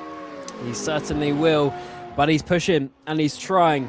And if there's one thing about this circuit, it bites when you make a mistake. So Blankenberg needs to keep it on the track if he wants to be holding on to this position. One little chunk of the curb, and that is going to be 2 positions lost at least. The Porsche's pushing him down the straight here up towards Metzgersfeld, and it's so important for Blankenberg that he holds on to this, because I don't think he's going to be able to regain these positions. A with the car, and B with the aggressive nature out of nowhere up the inside. Tarrant, I mean, I don't think anyone saw that coming, especially not Blankenberg. Door was open. Tarrant found his way through. He's been strong on the brakes for the last couple of laps, and he finds his way through. That was an excellent dive down the inside. There was barely the car width for him to go down there, but he manages it, and he gets himself through on Colin Blankenberg into 13th position. For now, it will be more advanced position a little bit later on, but he's clearly quicker than the Z4. He just needs his opportunity to get through. And sometimes you've got to make your own chances, because that isn't a conventional overtaking place at Metzgersfeld there. It wasn't a conventional move there at all, but it was a big dive down the inside, an important dive, a clean one most importantly as well. And he moves his way up to 13th place. That was quite something. I don't think I've ever seen a clean overtake into Metzgersfeld, to be honest. That is one of those corners where there's always a bit of rubbins racing, there's always a little bit of argy-bargy, but Blankenberg, to be fair to him, in the end left him just enough space, and Tarrant had that one stuck on the brakes, so that is a really good job. I wonder if Colin is struggling a bit on the brakes in that car, which is why we're seeing loads of the smoke. Maybe there are some lockups, I'm not sure. But either way, Tarrant was so confident there. As we're seeing Bo Dixon lose 2 places up the hill towards her act. He must have had an issue coming out of the carousel, surely. Or he just missed the concrete completely. Well, I guess, yeah. 1 second. Wow, hello. Blankenberg's back, and Tarrant is not able to keep him back. Oh, Colin Blankenberg back to 13th again. That Z4 is clearly very fast in a straight line, and that's becoming a nightmare for Tarrant. Norms is now right in here as well, and Stockerlack is going to be here as well from 16th. Wow, that Z4 is very fast in a straight line. Or Tarrant made a mistake through the look curve. You never know. But he was quite some way ahead, to be honest. It was good few car lengths. He has a terrible run there through the carousel, and up the hill we go. And this is amazing from Blankenberg to be holding on to this position. Just 20 minutes remain in the race, and he has a legitimate opportunity to hold on to this position. Unfortunately, with this battling, Roth is getting away. Although we go back to the sort of interim race leader, let's call him, of Keinzel. He had that for a lap or so while we were waiting for him to come down and make his final pit stop. He comes in. He will lose the lead to Greta Oreco, but how far behind is he going to be? I would have said probably ahead of Coughlin, but behind Oreco. Let's see whether that becomes the case or not. As Tarrant again, through the corners, the Porsche trying to use its advantage in these turns. As Grotto and Oreco do go through, they're just over 3 seconds apart. I think this is coming down by enough for Oreco to be there by the end of the race, but not have that many chances to get through, to be honest. Hovering at 3 seconds, it was hovering just over 5 when he came out the pit lane. So I think by the time they see the final lap, they will be together, and Grotto is going to have a real defending job on to try and keep him behind. Heinz has gained a lot of time on Oreco. A lot of time with that strategy. Blankenberg, he's literally a mobile chicane right now. He's not fast enough through the corners, so he's got the 3 Porsches lined up. Tarrant, Norms, Shoglaki as well, all there waiting to try and draft past him or get away through in the corners. The problem is, he seems pretty decent on the straight from Blankenberg. Is it going to be enough this time around, though, with a 3-car push behind? There's a slide on the rear end from Tarrant as he's pushing. He's almost too close to get a proper slipstream, though, so he's going to have to wait, potentially for Norms, to try and help push him past. Now, double slipstream for Norms, then Snukalak is there in this group as well, but he'll just watch on. Oh, that's probably excessive weaving from Blankenberg, and Tarrant responds with a flash of the lights here from Blankenberg. This is probably too much moving on the Döttinger Höhe here. He doesn't even need to, because the Z4's fast enough in a straight line anyway. All he's preventing is the Porsches from fighting amongst themselves, which might have helped Blankenberg. In any case, by the time they get down to the bottom end of the hill and in towards the Tiergarten. So Blankenberg holds on nicely this time, but he's got a bit shallow. Here comes Tarrant on the exit then. He's almost pushing him out of the final turn now as they come towards the start-finish line. Nobody in the pit lane for them to overtake. This will still be for 13th place as they cross the line here. Still in the slipstream, Tarrant, but he won't be able to get through into turn 1. But that was excessive weaving, I'd say, from Colin Blankenberg. Yeah, definitely excessive is the way to put that. He's trying his best. Look at, he's sliding it again. He's pushing every ounce of power on the brake pedal there to try and get it slowed down in towards the first corner. He's pushing it to his limit, and it's great to see just a difference in performance. You can clearly see that the Z4 is not as fast in the corners or not as good on the brakes as these more modern cars, but he is doing his best and he's still doing some respectable lap times out there. And it's amazing to see what 15 years or so of technology can do into the world of racing. Tarrant big on the brakes again. And remember, this is Blankenberg, who was second in this race a couple of years ago. It's not like he's a slow driver, and he's in a difficult situation here. He's definitely a bit slow there through the Schumacher S as well, but he's got 3 Porsches all waiting in the wings for an opportunity should they find that. We're now less than 17 minutes to go, so it is basically 3 laps. Yep, 3 laps, including the one that they have just begun. Stefan Tarrant so much faster in the corners here, but Blankenberg so much faster on the straights. It's a classic battle between 2 different cars who make their speeds in 2 different ways to come pretty much to the same lap time. And certainly in the Z4's case, to defend rather nicely. It's always much easier to defend when you're the one that is faster in a straight line. And that's what Blankenberg is experiencing at the moment. Tarrant again sees the defence of Blankenberg coming down into the left-hander. As they come down the hill again, he'll power away using that beefy engine, and Tarrant just cannot, even through that flat out corner, he's catching up. That's how well balanced the Porsche is in comparison to the Z4.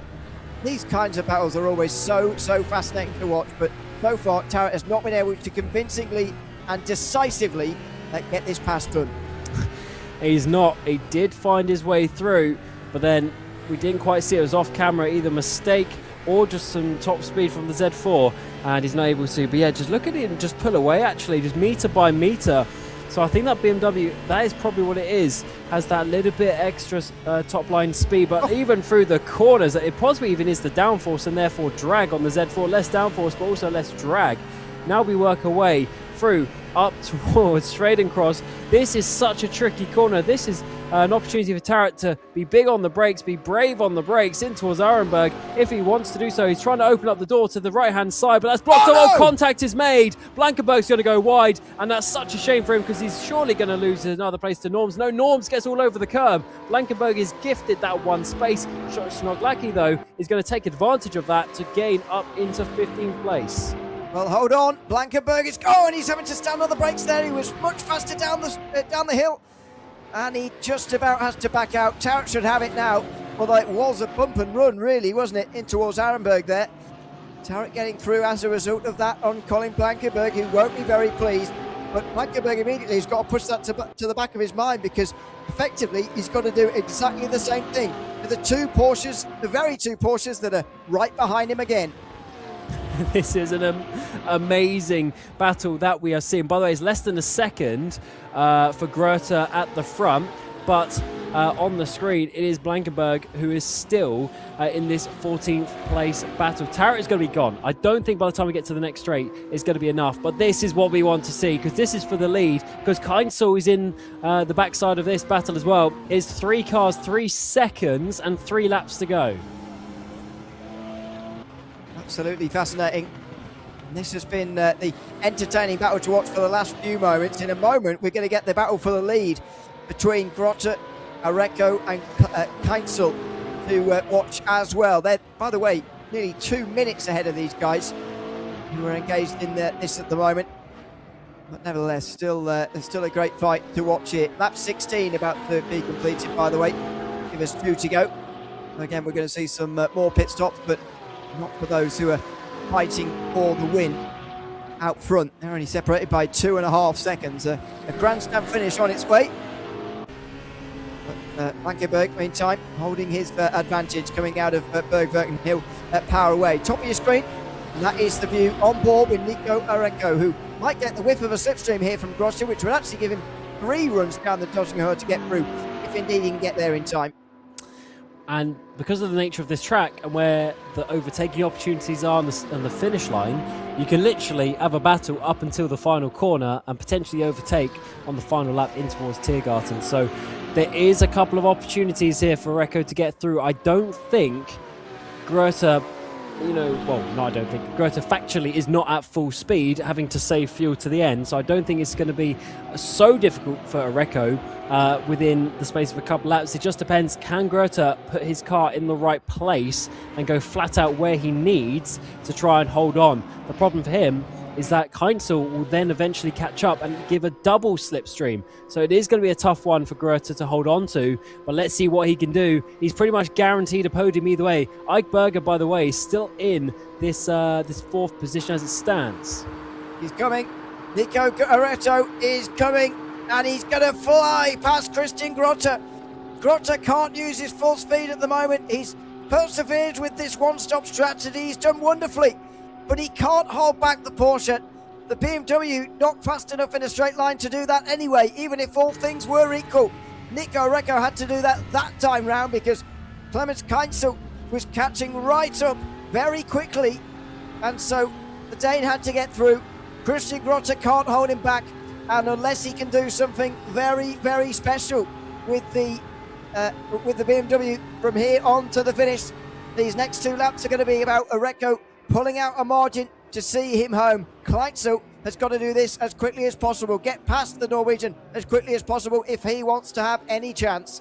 And yes, Grotte may not end up winning this race, but he's still miles ahead of the likes of Latkowski, Dunder, Alex, who were his battle on the track prior to that first pit stop. So it's still a net gain from where he was. Even Mackenberg, by the way, 7th position is ahead of Latkowski, Dunder and Alex. So the one stop is probably the way to go for this race, but it's of course difficult, and that is why not everyone is doing it. Ike Berger here, I said he was in that 4th place. We're waiting for his final pit stop, 2 laps to the end for him.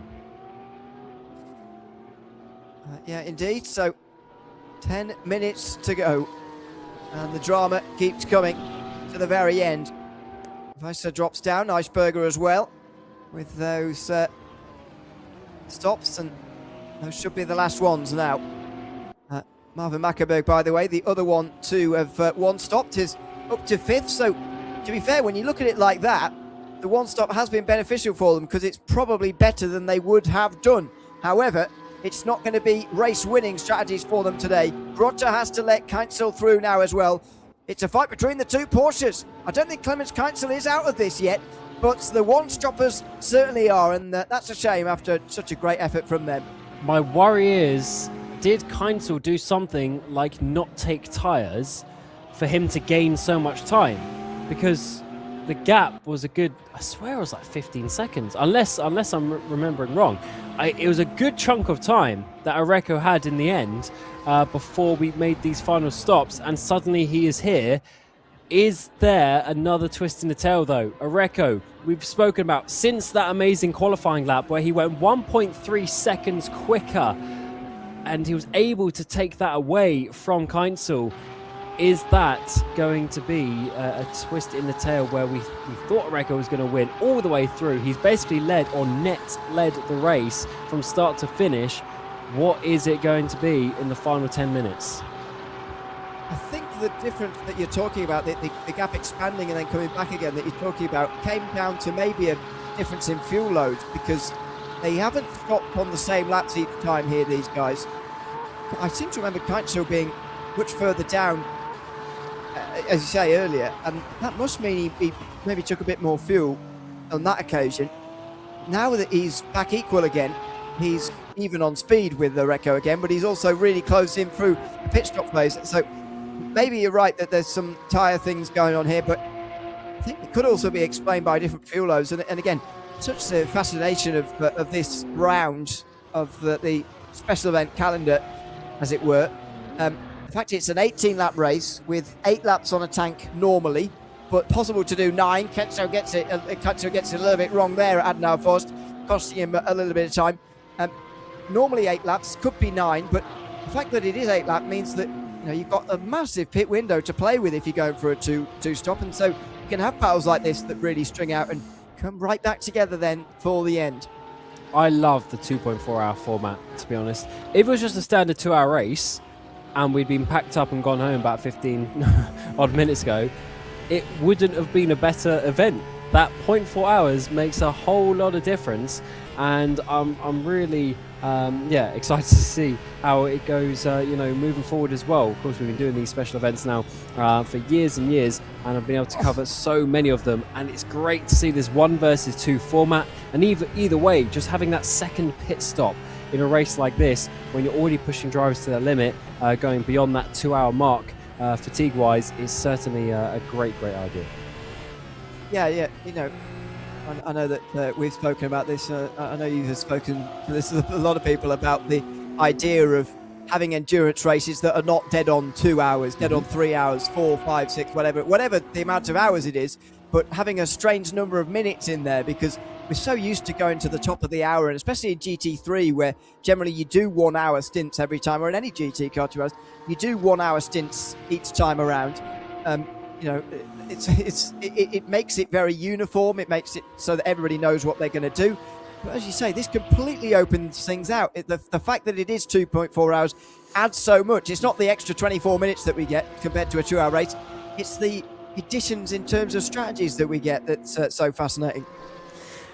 It's amazing. Back a few years ago when I was sort of running a league myself, I was considering similar things like maybe before a race. Say you have a 4-hour race, but literally 10 minutes before the race, when you're setting up the server, you then have like a random counter of how many minutes you add on to the 4. So some days it'll be the 4 hours and 6 minutes, and then some days it'll be the 4 hours and 42 minutes, whatever. It's certainly an interesting idea, because adding that bit, even if it is just one stint at the end, even if you sort of do uniform stints and it's that one stint at the end, it still adds a bit of extra strategy. But I guess why the 2.4 hour works is because it can really change all 3 of the stints.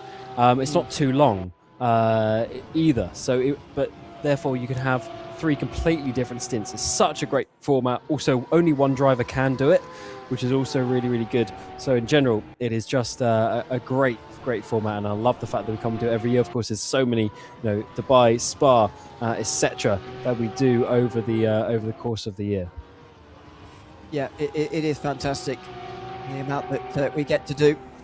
As you say, if it was a 4.4, for example, there would be some stints in the middle that would all be the same for everybody, but it's a great point, each of the 3 stints are changed by this because of the fact it's a 2.4, and as you say, the perfect distance for a single driver as well. Perhaps the upper limit, really, of what you'd expect a single driver to do in one of these races. It's certainly a long stint, a long outing. You normally see double stints in terms of drivers in these races, especially at the Nürburgring, really, of 2 hours or so, but it's pushing on a little bit further than that, and makes it perfect for as a distance for just a 1 driver event. What a great race it's been. What a great showcase of the RaceRoom special events this has been. And of course, plenty more still to come throughout 2026. But for now, it's about Nico Oreco versus Clemens Kainzo. These guys separated by roughly a second. It keeps toing and froing between being over or under a second. Keitel will get the whiff of a slipstream here, but this is the penultimate lap. This is the point that in 8 minutes' time, he needs to be twice as close as what he is now, really. 8.5 attempts isn't close enough, as if this were the final lap of the race. He's too far away, but he is getting the little bits of slipstream at the moment that are just helping him along towards the driver in front. It comes down again and again. You see the bottom of your screen there, just coming down slowly. But by this time next lap, he's got to be twice as close for this run to the end that could be oh so dramatic for this race. I mean, even from that distance slipstream, he's gaining, it's going to be almost 3/10, 2.25. Maybe by the end of the straight, he's completely in this. It is his choice, to be honest, and is his option if he wants to win this, because he's going to be able to have that final tail, twist in the tail of the slipstream down in towards Tiergarten. So this is going to be an exciting final lap. 3.5 minutes to go with an 8-minute lap or so. Definitely the final lap time. Oreco has led from start to finish. He had the pole position, but it's now less than half a second with 25 Ks to go. Wow, what a finish this is going to be.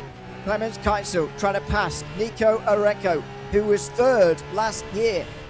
Keitel nowhere to be seen. He wasn't in the top split. He wasn't with us here at this time slot of the RaceRoom Nürburgring 2.4 hours. He's looking to come in and take it by storm in 2026. Eisberger and Latkowski have found themselves close for 6th position, by the way, a little bit further down. They're actually coming down the Döttinger Höhe at the moment. These guys have already seen the white flag, and that straight there, those two straights really bring them to the end, and just giving Keitel the slipstream enough to pull him in close enough. Now, the challenge for the rest of this lap, staying close enough to Nico Oreco and have this battle for the finish, battle for the win, right into the final few turns. He's going to be so focused, isn't he, Clemens Keitel?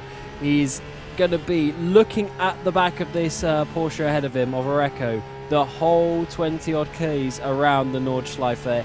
He's going to be so focused on every braking zone, every input into his steering wheel, because he knows a single mistake is going to end this. He gained some good time there, coming through to the end of the GP loop as well. And the pressure is on Oreco.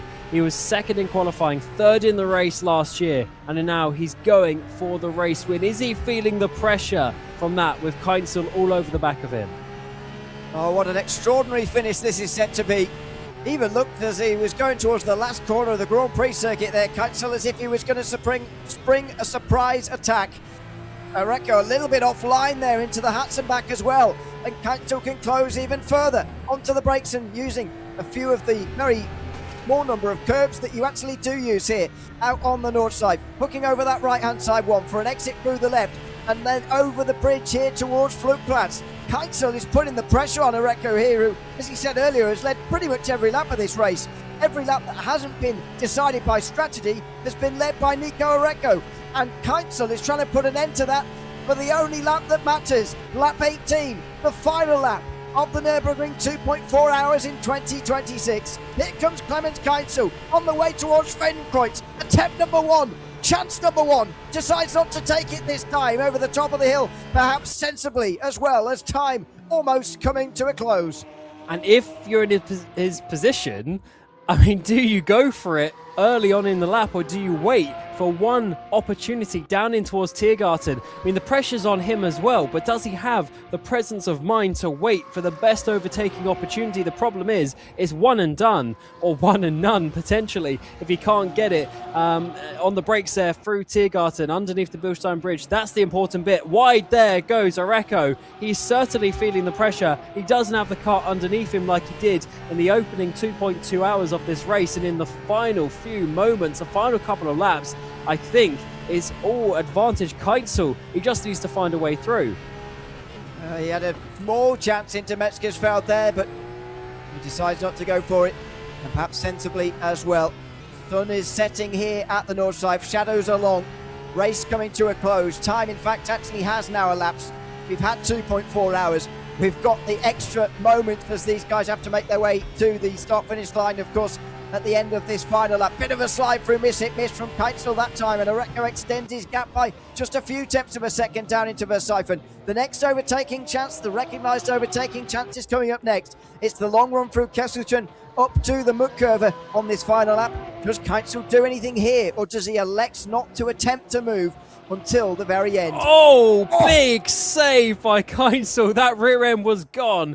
The rear engine, of course, just pulling that car around when you get a little bit out of shape, and now he's over half a second, so he needs to try and regain that with some slipstream down on the exit of Bergwerk here. This is an important moment, and this basically means he's only going to have one shot at Döttinger Höhe if he can stay close enough, because he's not going to be close enough into towards the Mutt curve this time. You can't really realistically overtake on the corners after that until the Döttinger Höhe, so this is his time where he needs to close up. He is close enough to get the slipstream. He's lucky that he didn't drop out of that, but now it is going to be one final opportunity for him. But look at the slipstream. It is a big number around this track, especially here as we're coming up the hill in towards Mutt curve.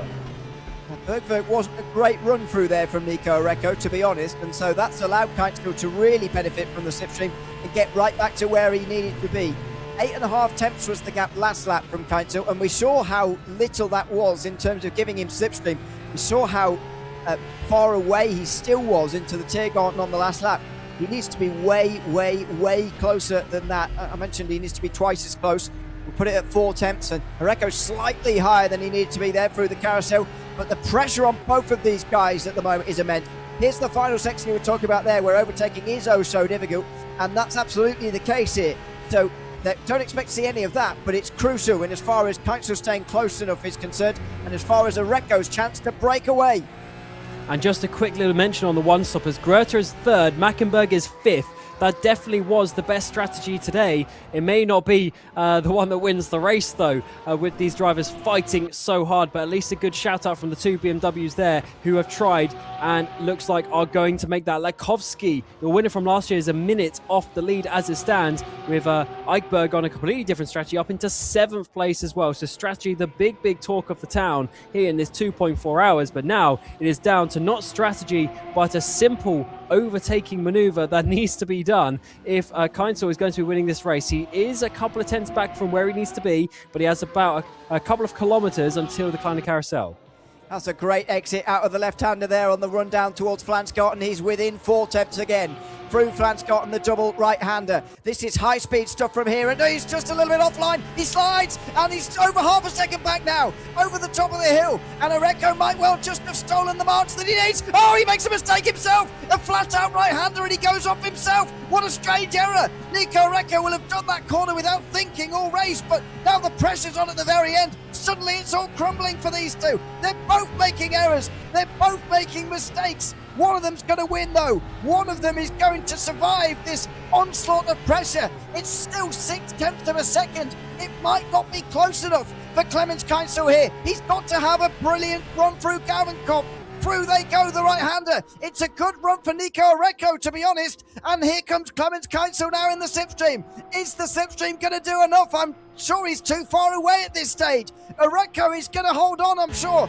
Just over half a second, it's his gap. But Keitzel's coming. He's in the slipstream. He's getting closer. Less than 4 tenths of a second now. It might not be enough for Nico Recco. The slipstream effect multiplying as he gets closer and closer. And the battle for the win's going to be on here. He goes to the left-hand side, Keitzel. Recco can't do anything to stop him. And he can't stay ahead. Keitzel gets into the lead in the final meters. He's not led all day. Nico Recco has dominated this race, but he's not going to win it.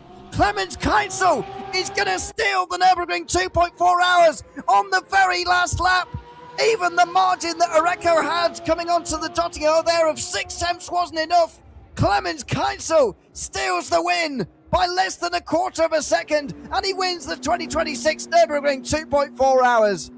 What a finish there between these two drivers. Gröter as well, by the way, on a one-stop strategy, just 5 seconds behind, is going to be getting 3rd position. Coughlin will be so disappointed that he couldn't keep up with his 2 Porsche friends at the front there. He'll be getting 4th though, solid result. And then it'll be Mackenberg in 5th place, who will be doing also a one-stop and easily in 5th place as well, 20 seconds ahead of Latkovsky, your winner from last year. But Keitzel, what a finish that was. I thought the mistake that he made through the Stefan Belafes was going to kill him. But to be honest, it was actually what helped him, because he was so far back. The slingshot that he had was immense, and there was no way that Areco was going to stop him, because the overspeed was 5-10 Ks at that point. And to be honest, the mistake actually helped him.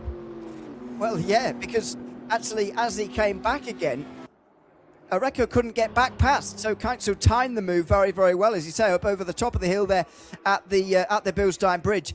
He couldn't come back again, couldn't get back past again.